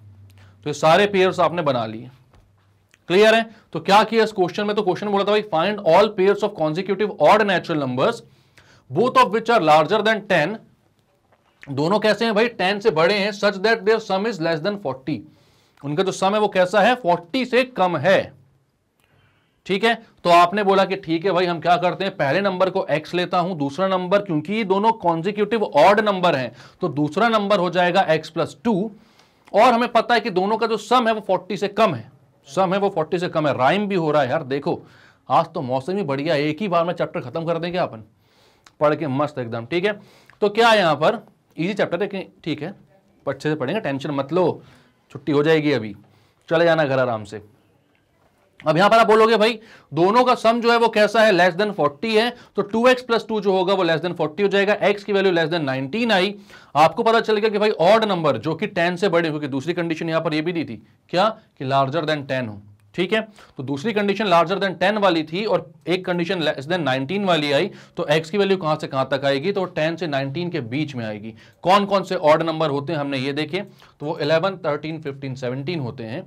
इसके करस्पॉन्डिंग x प्लस 2 की जो वैल्यू आएगी वो आएगी 13, 15, 17, 19, मतलब सारे पेयर मिल गए आपको, आपने लिस्ट किए, आगे बढ़े। अब क्या बोल रहा है भाई, अब क्वेश्चन यहां पर बोल रहा है 24x लेस देन 100, इसका सॉल्यूशन बताओ जब x जो है वो क्या है, एक नेचुरल नंबर है या फिर x जो है वो क्या है, एक इंटीजर है। तो दो तरीके से इसका आंसर देना है, एक बार नेचुरल नंबर के लिए, एक बार इंटीजर के लिए। तो भाई यहां पर ध्यान दो, 24x लेस देन 100, ठीक है, तो मैं इसको लिखता हूं। सबसे पहले तो एक काम करो भाई, पॉज करो इसको और खुद से सॉल्व करके बताओ कि इसका आंसर क्या आ रहा है, कमेंट सेक्शन में बताओ। और मैं सीरियस हूं इस बात पे बिल्कुल भाई, कमेंट सेक्शन पे अगर आपने सही से सारे आंसर देते गए और फिर अपने मार्क्स आपने मुझसे शेयर किए, अपन पार्टी करेंगे एकदम अच्छी सी। बहुत सीरियस हूं मैं, ठीक है, लेकिन सीरियस रह के आपको ही पढ़ाई करनी है, इसलिए तो मैं बोल रहा हूं कि भाई इंटरैक्टिव बनो ना थोड़ा सा, चीजों को बताओ, जो चीज समझ में आ रही है वो तो बताओ ही कि भाई हाँ समझ में आ गया अच्छे से और इसका आंसर ये होगा, नहीं आ रही वो भी बताओ, ताकि डाउट सेशंस भी ले सके हम आपके। डाउट सॉल्विंग भी एक वीडियोस आप तक पहुंचा दूंगा मैं, अगर आपके डाउट्स अच्छे सारे आ जाते हैं मेरे पास तो पूछो सारी चीजें, कमेंट सेक्शन इसी के लिए है। तो यहां पर क्या भाई 24x लेस देन 100, x को आपने बोला 100/24 से लेस, आपने 24 को आप भेज दिया, इसमें कोई दिक्कत नहीं, जैसे इक्वेशन में करते हैं वैसे इन इक्वेशन में करेंगे, ठीक है। तो ये कितना हो जाएगा भाई, तो आप बोलोगे ये कितना हो रहा है, ये हो रहा है आपके पास 25/6, x की वैल्यू आ रही है 25/6, ठीक है। अब भाई अगर मैं बोल रहा हूं ये नेचुरल नंबर है, ठीक है, सबसे पहले तो इसको पॉइंट्स में देख लो कितना आ रहा है ये, तो आप बोलोगे आएगा भाई 4.1 something something something, 4.1 something something something, तो आपने बोला x इज लेस देन 4.1। अब नेचुरल नंबर है तो ये 4 से कम होगा भाई, कौन कौन सी वैल्यूज इसमें आ सकती हैं जब x नेचुरल नंबर है, तो आप बोलोगे when x is a natural number, x is a natural number. तो भाई 4.1 तो नेचुरल नंबर है ही नहीं, तो यहां पर 4 आ सकता है क्या x में, बिल्कुल आ सकता है भाई, लेस देन 4.1 में 4 इंक्लूड होगा, ठीक है। x की मिनिमम वैल्यू कितनी होगी, नेचुरल नंबर की जो मिनिमम वैल्यू होती है वो होती है 1, तो x की वैल्यू क्या क्या आ सकती है, तो x आ सकता है 1 2 3 4, ये है इसके आंसर। x क्या क्या आ सकता है, 1 हो सकता है, 2 हो सकता है, 3 हो सकता है, 4 हो सकता है। और जब मैं इंटीजर की बात कर रहा हूं भाई, तो लेस देन 4.1 के मतलब 4 के पहले के आने वाले इंटीजर कितने होंगे, तो आप बोलोगे x बिलोंग्स टू -∞ टू 4, जहां पर 4 इंक्लूडेड होगा, बिकॉज ये बोल रहा है 4.1 इंक्लूड नहीं होगा, 4.1 से कम चाहिए, लेकिन 4 भी तो 4.1 से कम होता है, वो भी इंक्लूड होगा, और इंक्लूड हो रहा है इसलिए आप कौन सा ब्रैकेट लगाओगे भाई, स्क्वायर ब्रैकेट। और इन्फिनिटी हो या -∞ हो वो तो किसी में इंक्लूड नहीं होते, इसलिए उसमें अपन क्या लगाते हैं भाई, स्मॉल ब्रैकेट। क्लियर है ये बात। तो यहां पर क्या किया आपने, तो सबसे पहले तो इस इन इक्वेशन को सॉल्व किया, x की वैल्यू आ रही थी भाई लेस देन 4.1, अब इन्होंने नेचुरल नंबर बोला था, तो हमें पता है कि भाई 4 एक नेचुरल नंबर होता है, 4.1 तो नहीं होता है, इससे छोटा नेचुरल नंबर क्या होगा 4, जस्ट इसके करीब का, जो कि इंक्लूड होगा भाई।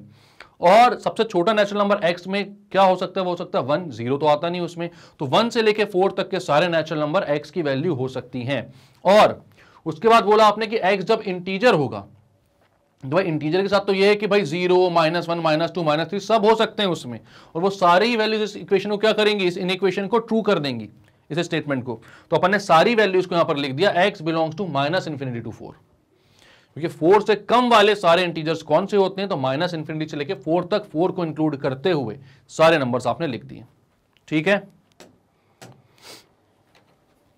नेक्स्ट क्वेश्चन क्या बोल रहा है भाई, 3x - 7 greater than 5x - 1, solve the inequalities, ठीक है, फॉर रियल x। अब रियल x बोल रहा है यहां पर, रियल वैल्यू के लिए, मैंने पहले ही बोला था आपको, यहां पर जनरली जो इनइक्वालिटी आप सॉल्व करोगे वो रियल वैल्यू के लिए ही सॉल्व करोगे, तो यहां पर रेंज में आपको आंसर देना पड़ेगा, और सारे के सारी वैल्यूज आ सकती हैं यहां पर, ठीक है। यहां पर इससे पहले का जो आंसर था, आप बोलोगे अगर जो इंटीजर वाला आंसर था, x बिलोंग्स टू -∞ टू 4 में सारे पॉइंट्स वाले भी आ जाएंगे, ठीक है। तो यहां पर आप बोलोगे x बिलोंग्स टू इंटीजर, ठीक है, यहां पर आप बोलोगे x बिलोंग्स टू इंटीजर, -∞ से 4 तक, and x belongs to integer. तो यहां पर ये बताना आपको जरूरी है कि x जो है वो किसको बिलोंग कर रहा है, इंटीजर को बिलोंग कर रहा है भाई, वरना यहां पर रियल सारे सॉल्यूशन भी आ सकते हैं। क्लियर है। अब आते हैं इस पे, तो अब क्या बोल रहा भाई, 3x - 7 ग्रेटर देन 5x - 1, तो इसका सॉल्यूशन कैसे निकालोगे आप, 3x - 7 ग्रेटर देन 5x - 1 का x वालों को एक साथ कर लो, और भाई बाकी जो कांस्टेंट टर्म्स है उनको एक साथ कर लो, तो 3x - 5x ग्रेटर देन 7 - 1, -7 उधर जाएगा तो प्लस का 7 हो जाएगा, और 3x - 5x हो जाएगा -2x, तो आप बोलोगे -2x greater then 6, -2x greater then 6, तो यहां पर बोलोगे x इज ग्रेटर देन, अब अगेन क्या हो गया भाई, -2 है ना, तो यहां पर ध्यान देना पड़ेगा, -2 से डिवाइड करोगे आप, इनइक्वालिटी का साइन रिवर्स हो जाएगा, तो आप बोलोगे x इज लेस देन -6/-2, मतलब x is less then -3, inequality का साइन रिवर्स हो गया। तो x की वैल्यू कहां से कहां तक आएगी, -3 को इंक्लूड नहीं करोगे, तो x बिलोंग्स टू आप बोलोगे -∞ से -3, वो सारी वैल्यूज जो इनके बीच में आ रही हैं, बट ये दोनों जो एक्सट्रीम पॉइंट्स हैं वो इंक्लूडेड नहीं है, इसलिए उनको अपन स्मॉल ब्रैकेट से डिनोट कर रहे हैं। तो क्या किया यहां पर भाई, एक्स एक्स वालों को एक साइड किया, कांस्टेंट टर्म्स को एक साइड किया, -2x ग्रेटर देन 6 आ गया। आपने बोला भाई दोनों साइड आपको नेगेटिव नंबर से डिवाइड करना पड़ेगा, क्योंकि x को आपको क्या करना है, पॉजिटिव करवाना है। तो इनइक्वालिटी का साइन रिवर्स हो जाएगा और x की वैल्यू हो जाएगी लेस देन -3, जो कि होती है -∞ से -3 तक। ठीक है, अब नेक्स्ट है भाई 3x - 2/5 less than equal to 5 × 2 - x। ठीक है, तो इसको भी सॉल्व करते हैं वैसे ही जैसे अपन लीनियर इक्वेशन क्लास 8th में सॉल्व करते थे, बस एक चीज को ध्यान देते हुए, और वो चीज क्या है आप जानते हो, बार बार मैं उसी चीज को बोल रहा हूं, और वही एक मेन अलग चीज है इन इक्वेशंस में। भाई ये कितना हो जाएगा, ये हो जाएगा सबसे पहले 3 को इधर और 5 को इधर मल्टीप्लाई कर लेते हो, तो हो जाता है 9x - 3 3 9 × 2 is 18 plus 5 × 5 is 25 × 2 is 50 plus नहीं less than equal to -25x। तो भाई ठीक है, क्या करना है अब, एक्स वालों को एक साइड कर लो, कांस्टेंट टर्म्स को एक साइड भेज दो भाई। तो क्या हो जाएगा, 25x इधर आ जाएगा, तो हो जाएगा 9x + 25x less than equal to 50 + 18, ये हो जाएगा 34x less than equal to 68। ठीक है, x की value less than equal to 68/34, ये क्या हो जाएगा भाई, x की value less than equals to 2। So simple it is, नहीं है सिंपल, बहुत सिंपल, कितना आसानी से। ठीक है, तो भाई वही चीज करनी है जो अपन लोग 8th क्लास में भी करते थे, है ना, linear equation in one variable. सबसे पहली बार पढ़ा तो टफ लगा था, अब लीनियर इक्वेशन टफ तो तब भी नहीं लगा था, तब भी सबसे अच्छा चैप्टर ये लगता था, सबसे स्कोरिंग। ऐसे ही linear in equation in one variable जो कर रहे हो आप, ये भी सबसे स्कोरिंग है भाई, बहुत ही इजी चैप्टर है। ठीक, तो क्या हुआ यहां पर, आपको बोला गया है भाई कि 3x - 2/5 is less than equal to 5 × 2 - x/3, और ये रियल x के लिए फाइंड करना है आपको। तो आपने क्रॉस मल्टीप्लाई किया, इसको पूरा नॉर्मली इसे सॉल्व करते हैं वैसे ही सॉल्व किया है, और कुछ भी नहीं किया खास। ठीक है, तो यहां पर वैल्यू आई x की लेस देन इक्वल टू 2। यहां पर तो कहीं पर आपको माइनस से मल्टीप्लाई भी नहीं करना है, तो आपको इक्वालिटी के साइन को चेंज भी नहीं करना पड़ा। ठीक है, बस इसको क्रॉस मल्टीप्लाई किया, x वालों को एक साइड किया, x की वैल्यू आई लेस देन इक्वल टू 2, जिसको आप लिखोगे भाई x बिलोंग्स टू कहां से कहां तक, तो -∞ से 2 तक। इसमें सारे नंबर्स आएंगे, सब कुछ को इंक्लूड करना है। ठीक है, ये रियल नंबर इसलिए सब इंक्लूड कर सकते हो। अगर इंटीजर होता तो आप यहां पर या तो यहां पर x बिलोंग्स टू z भी आप स्पेसिफाई करते अलग से, या फिर आप लिखते कि भाई -5 -4 -3 up to dash dash dash -∞ से कहां तक, 0 1 2 तक। बट ये क्या है, रियल नंबर है। तो मतलब मैं ये बता रहा हूं कि इंटीजर को लिखने का एक तरीका ऐसा भी होता है, नंबर्स को लिस्ट कर दो। ठीक है, तो अब क्या है, ये भाई रियल नंबर में ये आंसर आ गया आपका। क्लियर करते हैं इसको। नेक्स्ट क्या है भाई, तो अब यहां पर इन लोगों ने ज्यादा शाणे बनने की कोशिश करी है, एक साइड में माइनस माइनस दे दिया, तो क्या अपन डरेंगे क्या इससे भाई, नहीं डरेंगे बिल्कुल भी, बहुत ही इजी क्वेश्चन है ये। ठीक है, तो 2x - 1/3 है, तो अपन लिखते हैं इसको 2x - 1/3, बीच में साइन है ग्रेटर देन इक्वल टू का। भाई 5 और 4 दोनों मतलब डिनोमिनेटर इसका एलसीएम लोगे तो 20 आएगा। 5 को इससे मल्टीप्लाई कर दो, 4 को इससे, मतलब इसके डिनोमिनेटर से इसके न्यूमरेटर, इसके डिनोमिनेटर से इसके न्यूमरेटर, और दोनों के डिनोमिनेटर का आपस में मल्टीप्लीकेशन। तो ये हो जाएगा 5 × 3x - 2, बीच में साइन माइनस का, -4 × 2 - x अपॉन 4 × 5 कितना हो जाएगा, 20। अब क्या करोगे भाई, 20 को यहां मल्टीप्लाई कर दो। ठीक है, अभी कर लेंगे वो, पहले इसको सॉल्व कर लेते हैं क्या आ रहा है। तो हो जाएगा 2x - 1/3 greater than equal to 5 × 3 is 15x -10, 5 × 2 is -8, -4 × 2 is +4x upon 20। अब 20 को यहां पर, 3 को यहां पर, अभी फिर से कर लेंगे वो। ठीक है, कर लेंगे वो उसको भी, अभी एक और स्टेप में अपन इसको थोड़ा और सॉल्व कर लेते हैं। तो ये हो जाएगा 2x - 1/3 greater than equal to 15x + 4x हो जाएगा 19x -18/20। अब कर लो भाई, जो बार बार मैं बोल रहा हूं ना, 20 को इधर और 3 को इधर मल्टीप्लाई, तो हो जाएगा 20 × 2x - 1 greater than equal to 3 × 19x minus 18। ठीक है, तो ये कितना हो जाएगा भाई, ये हो जाएगा आपका 20 into 2x is 40x minus 20 into 1 is 20 less than equal to कितना हो जाएगा भाई, 19 इंटू 3 हो जाएगा 57x और 18 इंटू 3 हो जाएगा 54। अब क्या करना है, तो x वालों को एक साइड और कांस्टेंट टर्म्स को एक साइड। तो भाई 57 को यहां भेज दो, 20 को वहां भेज दो, तो क्या हो जाएगा 40x minus 57x greater than equal to minus 54, ये माइनस 54 प्लस 20, तो ये आ रहा है भाई minus 17x greater than equal to minus 34। अब आप सभी को पता है कि क्या करना पड़ेगा, तो भाई अब करना पड़ेगा आपको माइनस से मल्टीप्लाई, -1 से मल्टीप्लाई, और आपको पता है नेगेटिव नंबर से जब मल्टीप्लाई करोगे आप तो इक्वालिटी का साइन रिवर्स हो जाता है। ठीक है, तो आप बोलते हो मल्टीप्लाइंग बाय -1, तो हो जाएगा 17x greater than equal to हो जाएगा लेस देन इक्वल टू 34, तो x हो जाएगा less than equal to 34 by 17 मतलब कि 2। तो एग्जैक्ट वही वैल्यू आई भाई इस बार भी जो पिछले क्वेश्चन में x की आ रही थी, x less than equal to 2, यहां पर भी रियल वैल्यू है x की, तो x कहां से कहां तक बिलोंग करेगा भाई, तो आप लिखोगे x belongs to minus infinity से 2 इंक्लूडेड, 2 को आप इंक्लूड करोगे स्क्वायर ब्रैकेट के अंदर लिखोगे क्योंकि लेस देन इक्वल टू का साइन है। ठीक है, तो क्या क्या बोला इस क्वेश्चन में भाई, इस क्वेश्चन में तो कुछ खास बोल नहीं रहा है। इक्वेशन दी हुई अपन ने एलसीएम लिया, मल्टीप्लाई किया, क्रॉस मल्टीप्लाई किया भाई। ठीक है, एक्स वालों को एक साइड कर लिया, कांस्टेंट को एक साइड किया। यहां पर जब हम आए -17x greater than equal to -34, इसके बाद इनइक्वालिटी का काम चालू हुआ मेनली, क्योंकि यहां पर भाई अब अपने देखा कि अगर -1 से मल्टीप्लाई करना, हम यहां पर डायरेक्टली माइनस से माइनस कैंसिल आउट नहीं कर सकते। जब भी आप माइनस से माइनस कैंसिल आउट करोगे तो इक्वालिटी का साइन रिवर्स हो जाएगा, ये बात याद रखना है। तो -1 से मल्टीप्लाई किया पहले, तो 17x less than equal to 34 हो गया और x की value less than equal to 2 हो गई, जिसका मतलब है माइनस इंफिनिटी से 2 तक x रहेगा। क्लियर, इसमें 2 इंक्लूडेड होगा भाई। अब क्या भाई, solve the inequalities in exercise 17 to 20 and show that the graph of the solution in each case on number line। मतलब कि यहां पर बोल रहा है कि भाई इस इनइक्वालिटी को सॉल्व करो और इसका जो सॉल्यूशन है वो हमें नंबर लाइन पर बनाकर बताओ। तो हम बोलते हैं बना देंगे ना, इसमें कौन सी बड़ी बात है, बहुत ईजी है। क्या करना, तो इनइक्वालिटी तो बहुत ही सड़ी सी है भाई। 3 इंटू 1 माइनस एक्स तो हो जाएगा 3 माइनस 3x,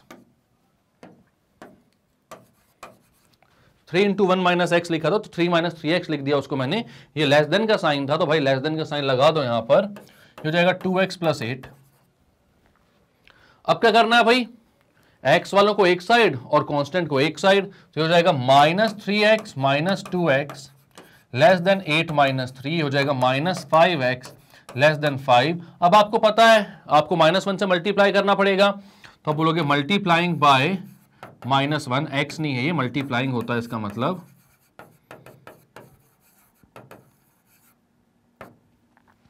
-1 से दोनों साइड मल्टीप्लाई करोगे तो -1 इंटू -5 हो जाएगा 5x, और यहां पर इक्वालिटी का साइन चेंज और यहां पर हो जाएगा -5, तो x हो जाएगा ग्रेटर देन -1, -5/5 हो जाएगा, 5 वहां पर डिवाइड होगा तो x की वैल्यू क्या आ गई, ग्रेटर देन -1।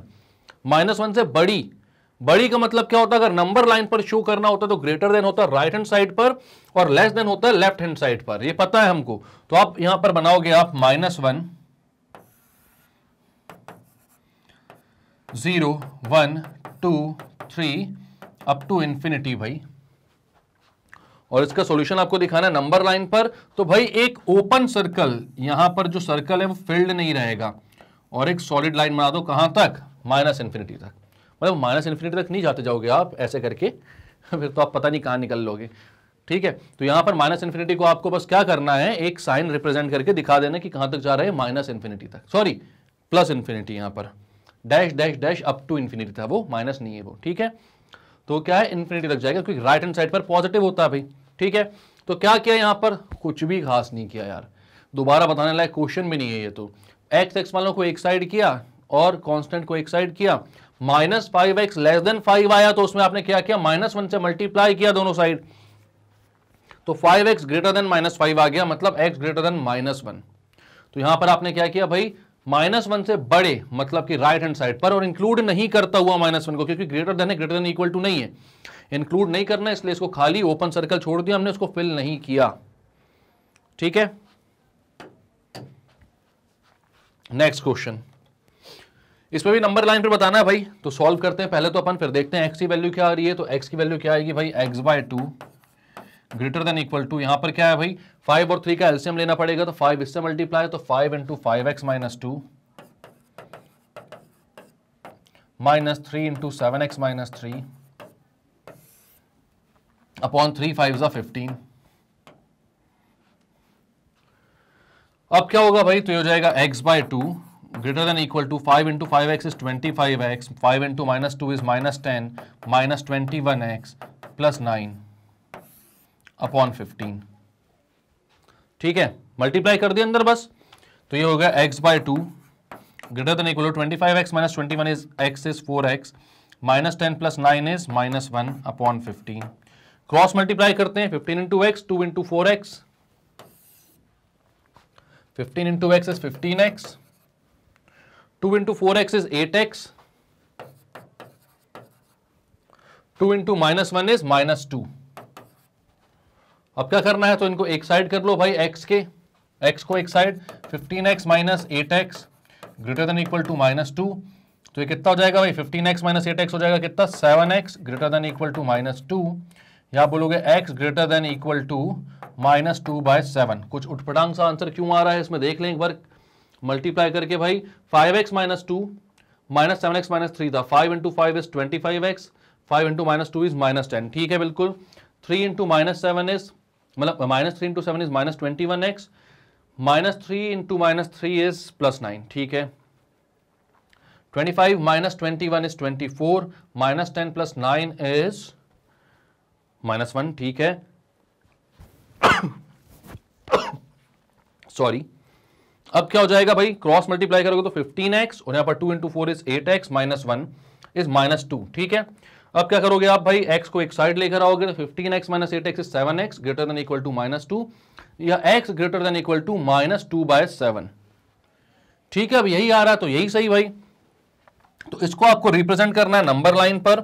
तो -2/7 कितना होता है, तो -2/7 आप बोलोगे होता है भाई -0, क्योंकि 7 से डिवाइड कर रहे हो आप, तो 0. कितना 2, -0.2 के आसपास ये कहीं पर आ रहा है। तो नंबर लाइन पर मैं बनाता हूं इसको,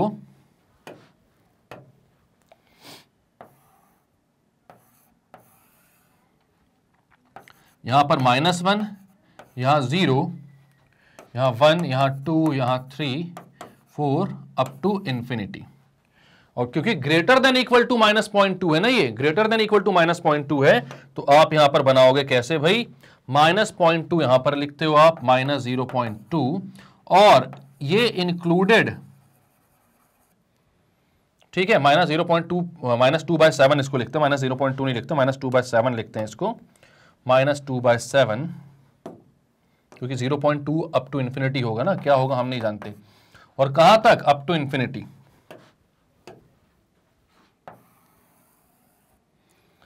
तो ये जो रिप्रेजेंटेशन है, ये है भाई आपका x greater than equal to -2/7 का, जहां पर x जो है वो -2/7 से कैसा है, बड़ा है, और -2/7 इसमें इंक्लूडेड है, इसलिए जो सर्कल है वो कैसा है, फिल्ड है, सॉलिड है। ठीक है, खाली सर्कल नहीं है ये। तो क्या किया इस क्वेश्चन में आपने भाई, इजी क्वेश्चन था, कुछ नहीं, एलसीएम लेकर आपने इसको ऐड सब्ट्रैक्ट किया, और फाइनली x की जो वैल्यू है, इसमें तो कहीं पर ऐसा भी नहीं आया कि माइनस मल्टीप्लाई करना तो x उसको मतलब अपना जो इनइक्वालिटी के साइन है उसको रिवर्स करना पड़े, बट हाँ x की थोड़ी चटपटी से वैल्यू आ रही है, वो आ रही है -2/7। आपने बोला भाई x की value greater than equal to -2/7 है, तो यहां पर -2/7 बनाया आपने, किसमें, नंबर लाइन पर, जो कि -1 और 0 के बीच में आ रहा था, उसको इंक्लूड करते हुए आपने एक सॉलिड लाइन खींच दी आगे तक, और आंसर आ गया। क्लियर है, तो क्लियर, 2 मिनट इसको क्लियर करते हैं और बढ़ते हैं आगे नेक्स्ट क्वेश्चन पे। तो नेक्स्ट क्वेश्चन क्या बोल रहा है भाई, तो यहां पर बोल रहा है Ravi obtained 70 and 75 marks in first 2 unit test. तो भाई रवि फिर भी ठीक ठाक पढ़ रहा है, इससे पहले जो एग्जांपल में हमने क्वेश्चन किया था उसमें तो 60, 58, 52, 42 ऐसे कुछ मार्क्स ला रहा था वो। अभी थोड़ा सा ठीक हुआ, लेकिन अपन को रवि जैसा भी नहीं बनना है। हमें कितने मार्क्स चाहिए? हमें फुल मार्क्स चाहिए भाई, ठीक है। अपन को चाहता फुल इज्जत, जानते हो ना? नहीं जानते हो? गुड्डू भैया को जानते हो? जानते हो? हाँ, मैं नहीं जानता, मैं नहीं देखता ये सब ज़्यादा, मैं जानता हूँ, मैं डायलॉग वालोग जानता हूँ, मीम मैं जानता हूँ, ठीक है। अब क्या, find the minimum marks he should get in the third test to have an average of at least 60 marks. तो ये क्या बोल रहा है कि भाई 70 एंड 75 मार्क्स पहले दो टेस्ट में उसके आ चुके हैं, अब उसको चाहिए भाई एवरेज 60 का एटलीस्ट, ठीक है, एटलीस्ट 60 का एवरेज चाहिए है। तो थर्ड टेस्ट में उसे कितने मार्क्स आने चाहिए? तो भाई ऐसा क्वेश्चन अपन ने एग्जैक्ट किया हुआ है, तो आप इसको पहले पॉज करो और उसके बाद आप इसका आंसर मुझे कमेंट सेक्शन में बताओ लिख करके क्या है। और आपको ये बात मालूम है कि भाई जो आंसर बताएगा पार्टी का हकदार वही होगा। मतलब हम लास्ट में जब सबके रिजल्ट्स अपने आएंगे तो हम पार्टी करेंगे, मैंने वादा किया हुआ है आपसे, ठीक है। लेकिन भाई आंसर बताने पड़ेंगे, उसके लिए इंटरेक्शन बनाना पड़ेगा, जान पहचान बढ़ेगी तभी तो पार्टी करने में मजा आएगा, ठीक है। तो अब यहां पर क्या करना है अपन को? पॉज करके आंसर बताओ। मैं सोच रहा हूं आंसर आ गया होगा, अभी तक पॉज कर दिया होगा आपने। अब मैं बता रहा हूं इसको कैसे सॉल्व करना है। तो यहां पर भाई मैं बोलता हूं let Ravi, let the marks scored by Ravi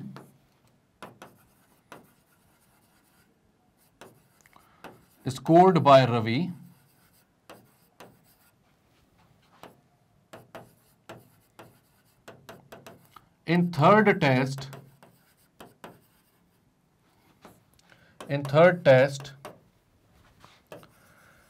bx, जो x मतलब मैं बोल रहा हूं कि भाई तीसरे टेस्ट में वो कितने मार्क्स लेकर आएगा? x मार्क्स, ठीक है। अब वो x अगर लेकर आता है तो आपने बोला कि एवरेज क्या हो जाएगा? तो एवरेज आपको पता है एवरेज क्या होता है भाई? एवरेज होता है sum of all observations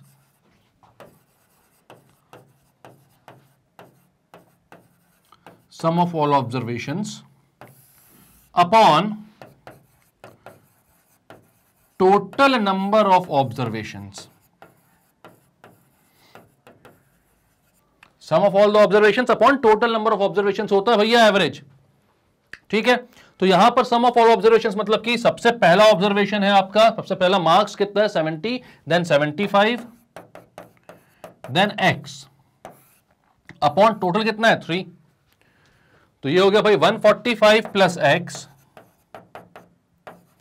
upon 3, ये हो गया एवरेज मार्क्स।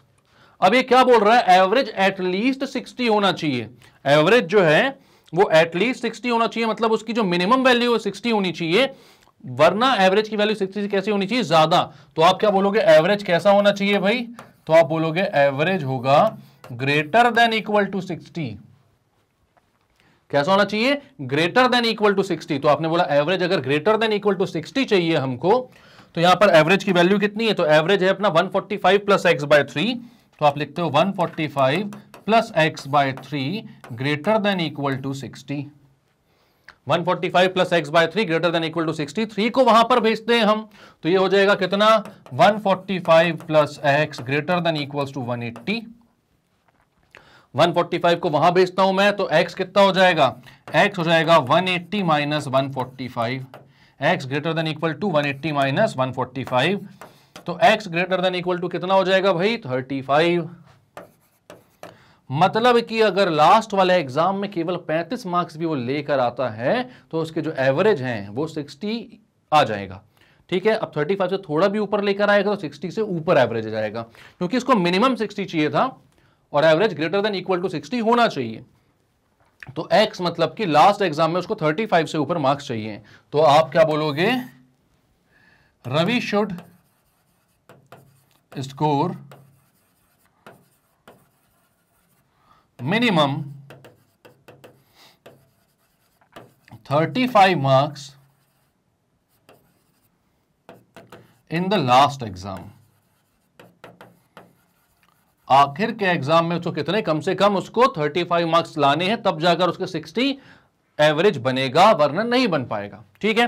तो क्या बोला इस क्वेश्चन में और क्या किया आपने? उन्होंने बोला कि रवि एक बंदा है कोई, वो 70 और 75 मार्क्स, बंदी भी हो सकती है, ठीक है। और मतलब आप बोलोगे रवि नाम की बंदी होते हैं भाई, एक लड़की थी हमारी क्लास में, उसका नाम दीपक था, तो कुछ भी हो सकता है, अभी बताया नहीं तो बंदा बंदी कुछ भी हो सकता है, ठीक है। तो ऐसे जेंडर डिस्क्रिमिनेशन आप नहीं कर सकते हो बिल्कुल भी। तो यहां पर क्या, Ravi obtained 70 and 75 marks in first 2 unit test. पहले 2 यूनिट टेस्ट में क्या हुआ, 70 और 75 मार्क्स लेकर आया रवि। बोल रहे हैं कि भाई हमें मिनिमम उसके कितने मार्क्स आएंगे थर्ड टेस्ट में, कि 60 के ऊपर का, 60 के ऊपर का एवरेज होगा। तो हमने बोला एवरेज हमें पता है क्या होता है, मैंने बोला लेट तीसरे वाले टेस्ट में उसके मार्क्स एक्स आते हैं, एवरेज होता है भाई total upon total number of observations. तो यहां पर मैंने तीनों को ऐड किया तो 145 प्लस एक्स आया, क्योंकि तीसरा वाला एक्स था, डिवाइड बाय 3, क्योंकि 3 टेस्ट है यहां पर, ठीक है। तो वो हो गया एवरेज आपका। और एवरेज मिनिमम कितना चाहिए, तो एवरेज मिनिमम आपको चाहिए 60, ठीक है, 60 मार्क्स मिनिमम चाहिए। तो आपने बोला भाई 145 plus x by 3 should be greater than और इक्वल टू 60, क्योंकि कम से कम 60 चाहिए। 60 से ज्यादा आएगा तो किसी को दिक्कत होगी क्या, नहीं होगी भाई। तो यहां पर ग्रेटर देन इक्वल टू 60 लगा दिया आपने। एक्स की वैल्यू जो आई फाइंड करके वो 35 से ज्यादा आई, मतलब 35 या 35 से ज्यादा, ग्रेटर देन और इक्वल टू 35। तो आपने बोला कि भाई मिनिमम 35 मार्क्स रवि को स्कोर करने चाहिए, तब जाके उसका जो एवरेज बनेगा वो 60 या 60 से ऊपर का बनेगा, ठीक है। तो क्लियर करते हैं इसको।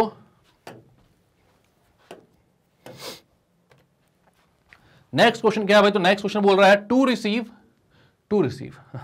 Receive A in a course, grade A in a course, A लाना है।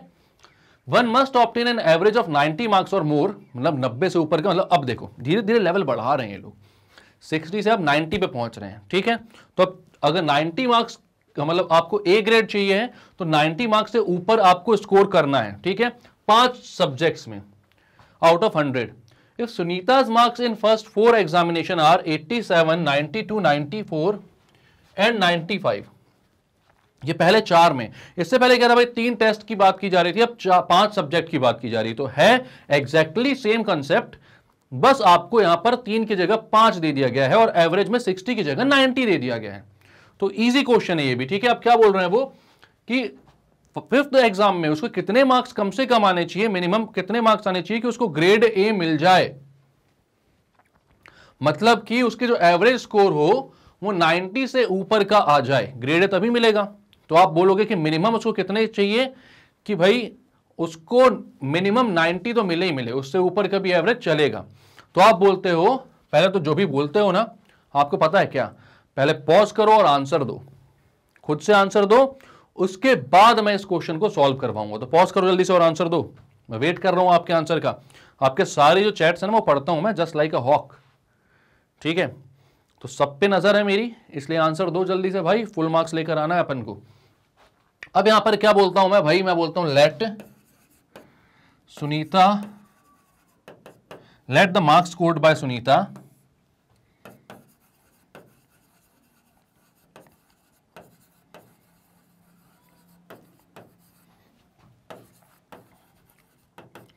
in the 5th examination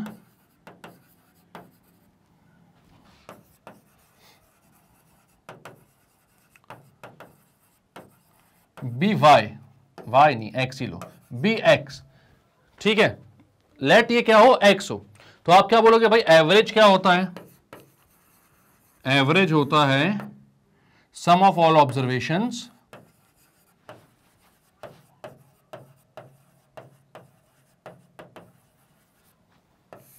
upon total number of observations.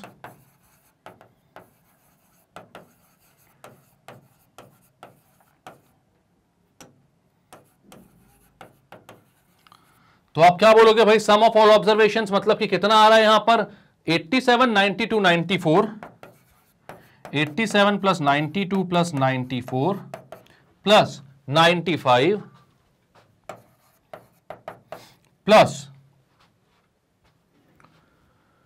Plus कितना, एक्स। हम क्या बोले लास्ट में, कितना है एक्स, अपॉन कितना भाई 5। तो ऐड करो इनको, कितना हो जाएगा भाई, 1 2 3 4, तो 9 4 हो गया 36। अब इसमें 9 था नहीं तो इसमें अपन 3 ऐड कर देते हैं, ठीक है। बचा कितना, 2 प्लस 1 3, 3 प्लस 5 8, तो हो गया भाई 368। ऐड करके देख लो, नहीं समझ में आया कैसे हुआ 368। तो भाई 7 प्लस 2 9, 9 प्लस 4 13 के 3, 3 प्लस 5 18, 18 का 8 आ गया, कैरी ओवर 1 आ गया, ठीक है। ये भी 9 हो गया, 9 प्लस 9 कितना हो गया 18 प्लस 9 27 प्लस 9 36, तो हो गया 368। ठीक है, आप लोग भी डाउट करते हो और मेरे ऊपर। Plus x upon 5, 368 plus x upon 5, ये हो गया आपका एवरेज। और इस एवरेज को क्या होना है, कम से कम 90 से आपको इस एवरेज को ज्यादा लेकर आना है। तो आप क्या बोलोगे, तो आप बोलोगे भाई 368 plus x upon 5 must be greater than और इक्वल टू 90।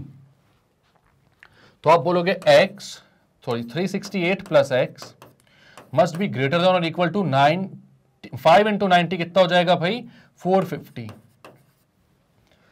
तो यहां पर क्या आ जाएगा भाई, x must be greater than और इक्वल टू 450 माइनस 368।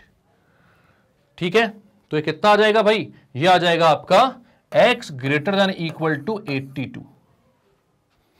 450 माइनस 368 कितना हो जाएगा, 450 में से पहले तो देख लो भाई 50, ठीक है, एक्स्ट्रा है, 400 बचेगा यहां पर, तो 50 आपने अलग कर दिया। 400 में से 368 को सब्ट्रैक्ट कर दो तो कितना आएगा भाई, 32। तो 32 और 50 कितना हो जाएगा, 82।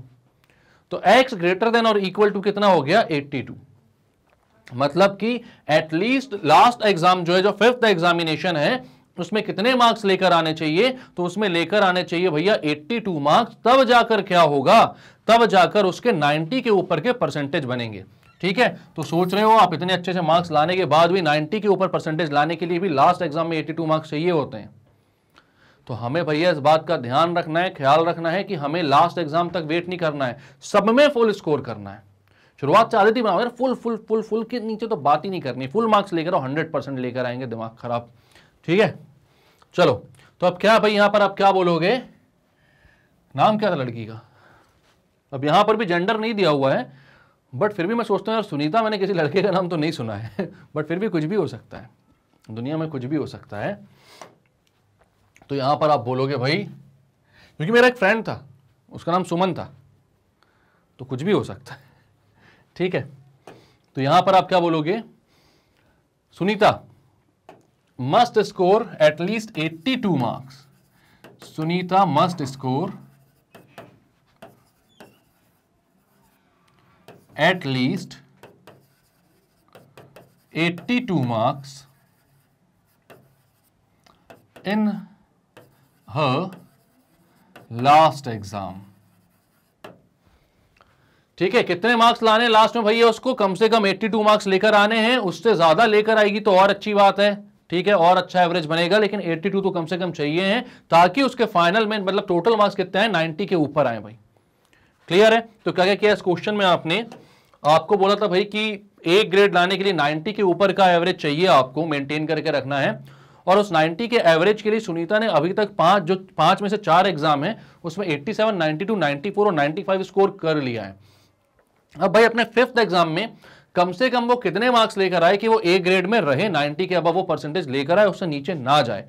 तो आपने बोला एवरेज, हम बोलते हैं लास्ट वाले में लेट वो एक्स मार्क्स लेकर आती है, एवरेज होता है sum of all observations upon total number of observations. तो आपने सारे ऑब्जर्वेशंस, मतलब कि क्या, यहां पर वो जो मार्क्स स्कोर कर रही है ना, उसको अपन ऑब्जर्व कर रहे हैं, तो ऑब्जर्वेशन बोल दे रहा हूं मैं उसको। ठीक है, तो यहां पर क्या हो जाएगा भाई, 87 plus 92 plus 94 plus 95 plus x upon 5, मतलब कि टोटल कितना हो गया, 368 प्लस x अपॉन 5। और ये एवरेज है अगर, और एवरेज को कैसा रहना है, तो भाई वो 90 से हमेशा कैसा रहेगा, ज्यादा रहेगा। तो यहां पर आपने इसको सॉल्व किया और x की वैल्यू आई कि भाई कम से कम x 82 हो, मतलब ग्रेटर देन और इक्वल टू 82, मतलब इसकी मिनिमम वैल्यू 82 है, बाकी इसके बड़ी वाली वैल्यूज चलेंगी। तो कम से कम 82 होगा, तब उसका जो एवरेज आएगा वो 90 के ऊपर आएगा, 90 या उससे ऊपर, मतलब ग्रेड ए में आ जाएगी वो। क्लियर है,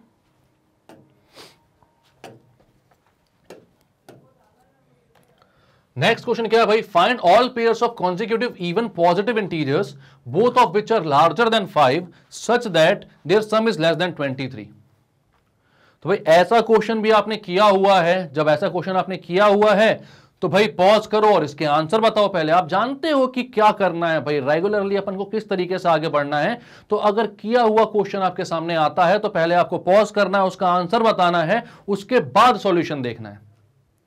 ठीक है, और मैं जस्ट लाइक अ हॉक देख रहा हूं आपको। Find all pairs of consecutive even positive integers both of which are larger than 5 consecutive even positive integer ना, इवन पॉजिटिव इंटीजर चाहिए। मैं बोलता हूं भाई let the first integer be x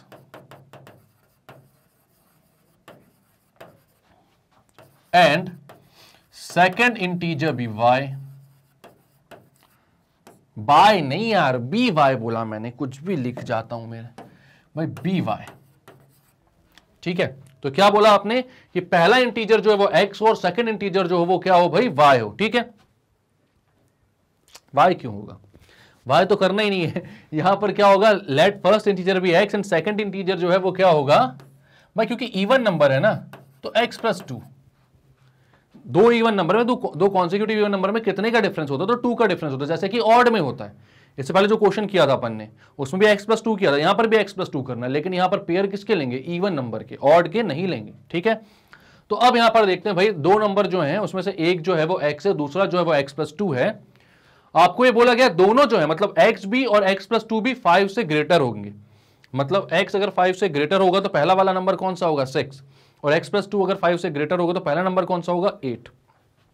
तो आपने बोला भाई, और उनका सम जो है वो 23 से हमेशा कम है, मतलब कि x प्लस 2 जो है वो लेस देन 23 है। इक्वल कहीं पर भी नहीं बोला ना, लेस देन इक्वल टू भी नहीं बोला, लार्जर देन ग्रेटर देन और इक्वल टू भी नहीं बोला। ठीक है, तो यहां पर बोलोगे भाई दोनों का सम जो है वो क्या है, 23 से कम है, लेस देन 23, तो इक्वेशन आपने बना दी।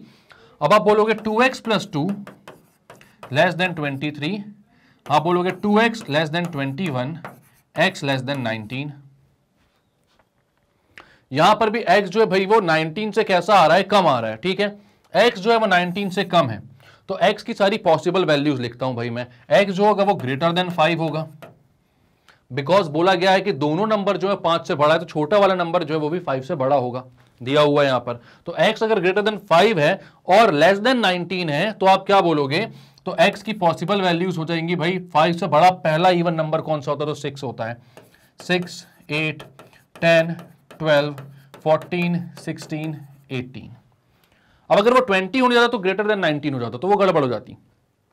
अब इसके साथ साथ भाई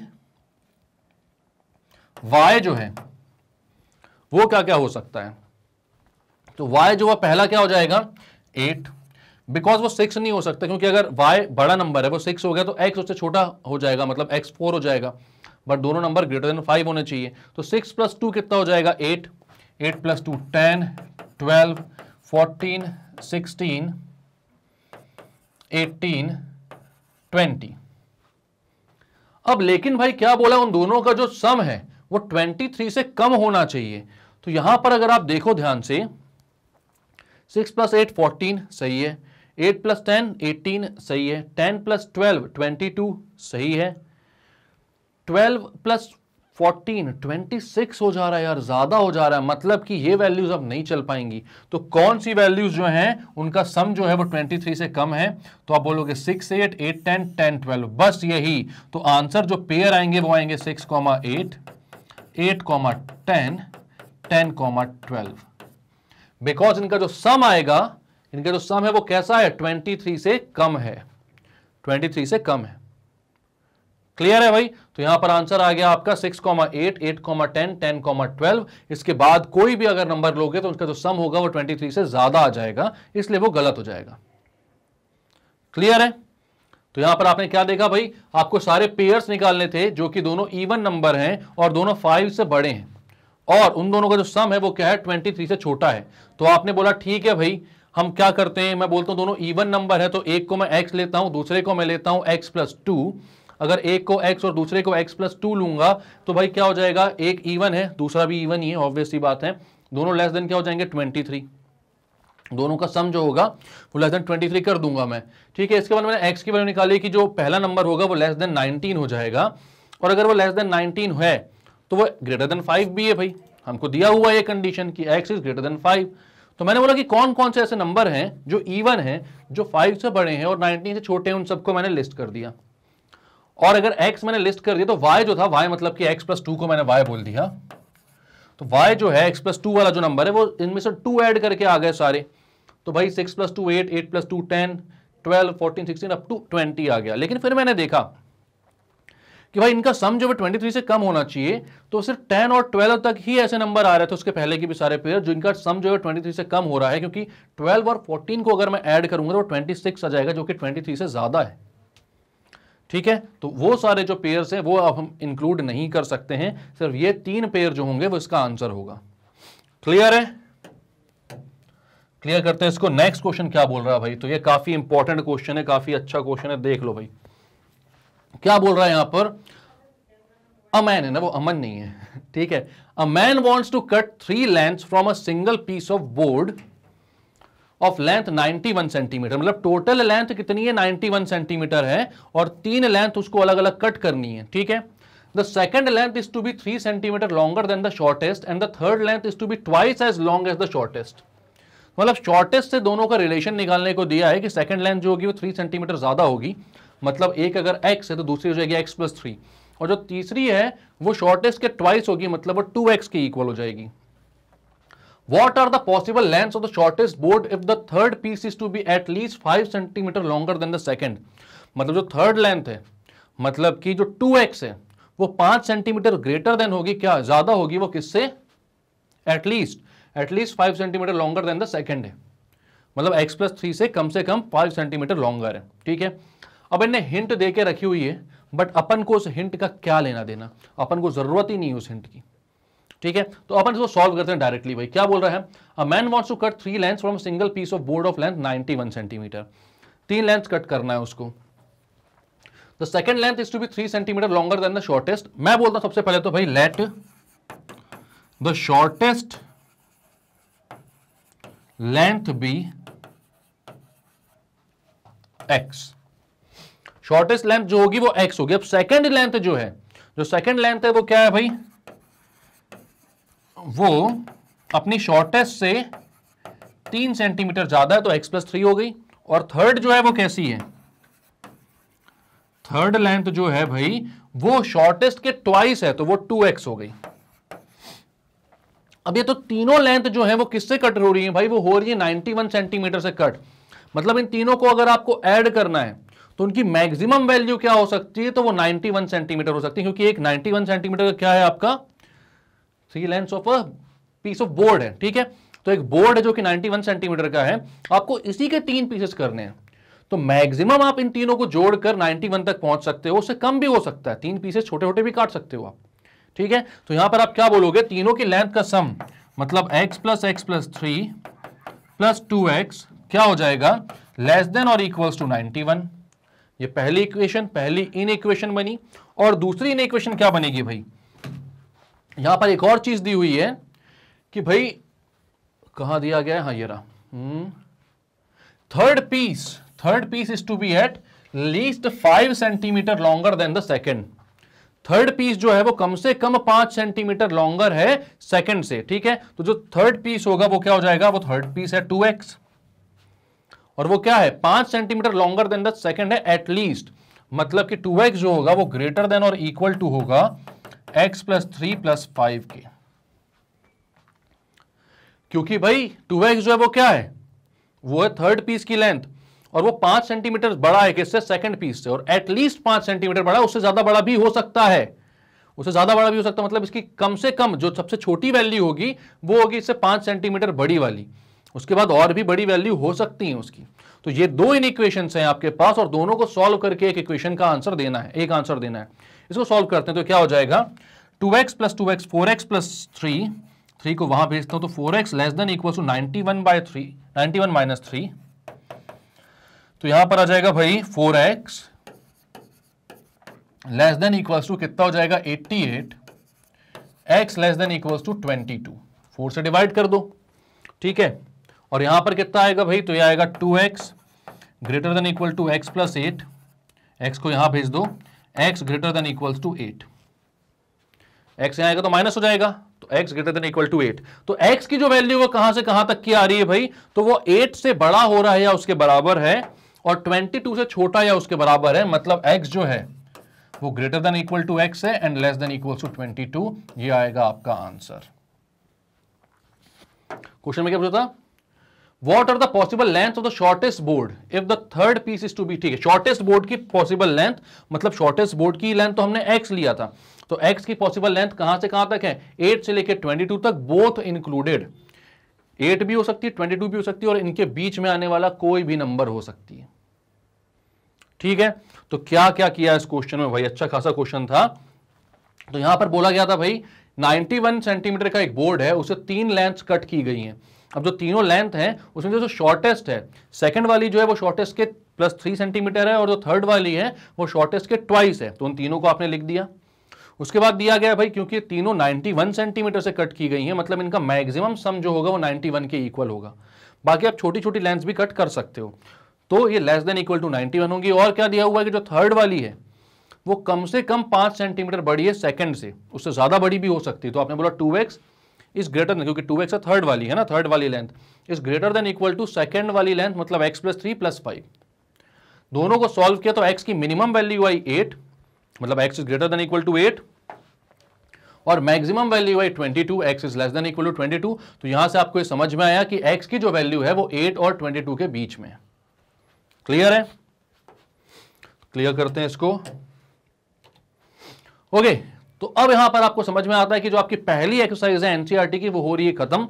हमने सारे इंपॉर्टेंट क्वेश्चंस एंड सारे इंपॉर्टेंट एग्जांपल्स देख लिए हैं, एंड सारे जो कॉन्सेप्ट्स थे इससे पहले के वो सब कुछ समझ लिए हैं हमने। तो यहां पर लीनियर इनइक्वालिटीज का ये पहला वीडियो था जहां पर हमने बहुत अच्छे सारे कंसेप्ट को समझा, इसको नंबर लाइन पर रिप्रेजेंटेशन को भी देखा। इसके बाद अब कुछ ग्राफिकल रिप्रेजेंटेशंस वाले भी क्वेश्चन हैं, तो नेक्स्ट वीडियो में वो लेकर आऊंगा। आप पूरी सीरीज को उसी तरीके से फॉलो करो, जहां पर हम पहले एनसीईआरटी के कॉन्सेप्ट्स कर रहे हैं, उसके क्वेश्चंस कर रहे हैं, देन हम किसके क्वेश्चंस कर रहे हैं, आरडी के, मतलब सारे ही इंपॉर्टेंट क्वेश्चंस हम कवर कर ले रहे हैं। मतलब इसके बाहर कुछ नहीं आना आपके एग्जाम में, तो अगर आपने इतना कर लिया तो 100% मार्क्स लेकर आओगे, ठीक है।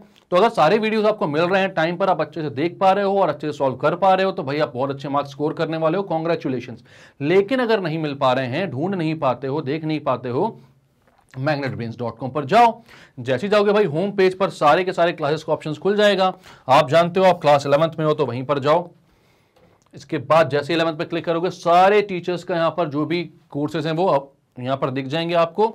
आप जाओ भाई मैथ्स एनसीईआरटी में, जैसे ही मैथ्स एनसीईआरटी में जाओगे तो मेरे सारे वीडियोस जो भी अपलोडेड है टाइटल और डिस्क्रिप्शन के साथ वहां पर अवेलेबल हैं, वहां दिख जाएंगे आपको। आपको जो सा भी वीडियो देखना है भाई उस पर क्लिक करो, आराम से देखो उसको, वहीं पर वो प्ले होगा।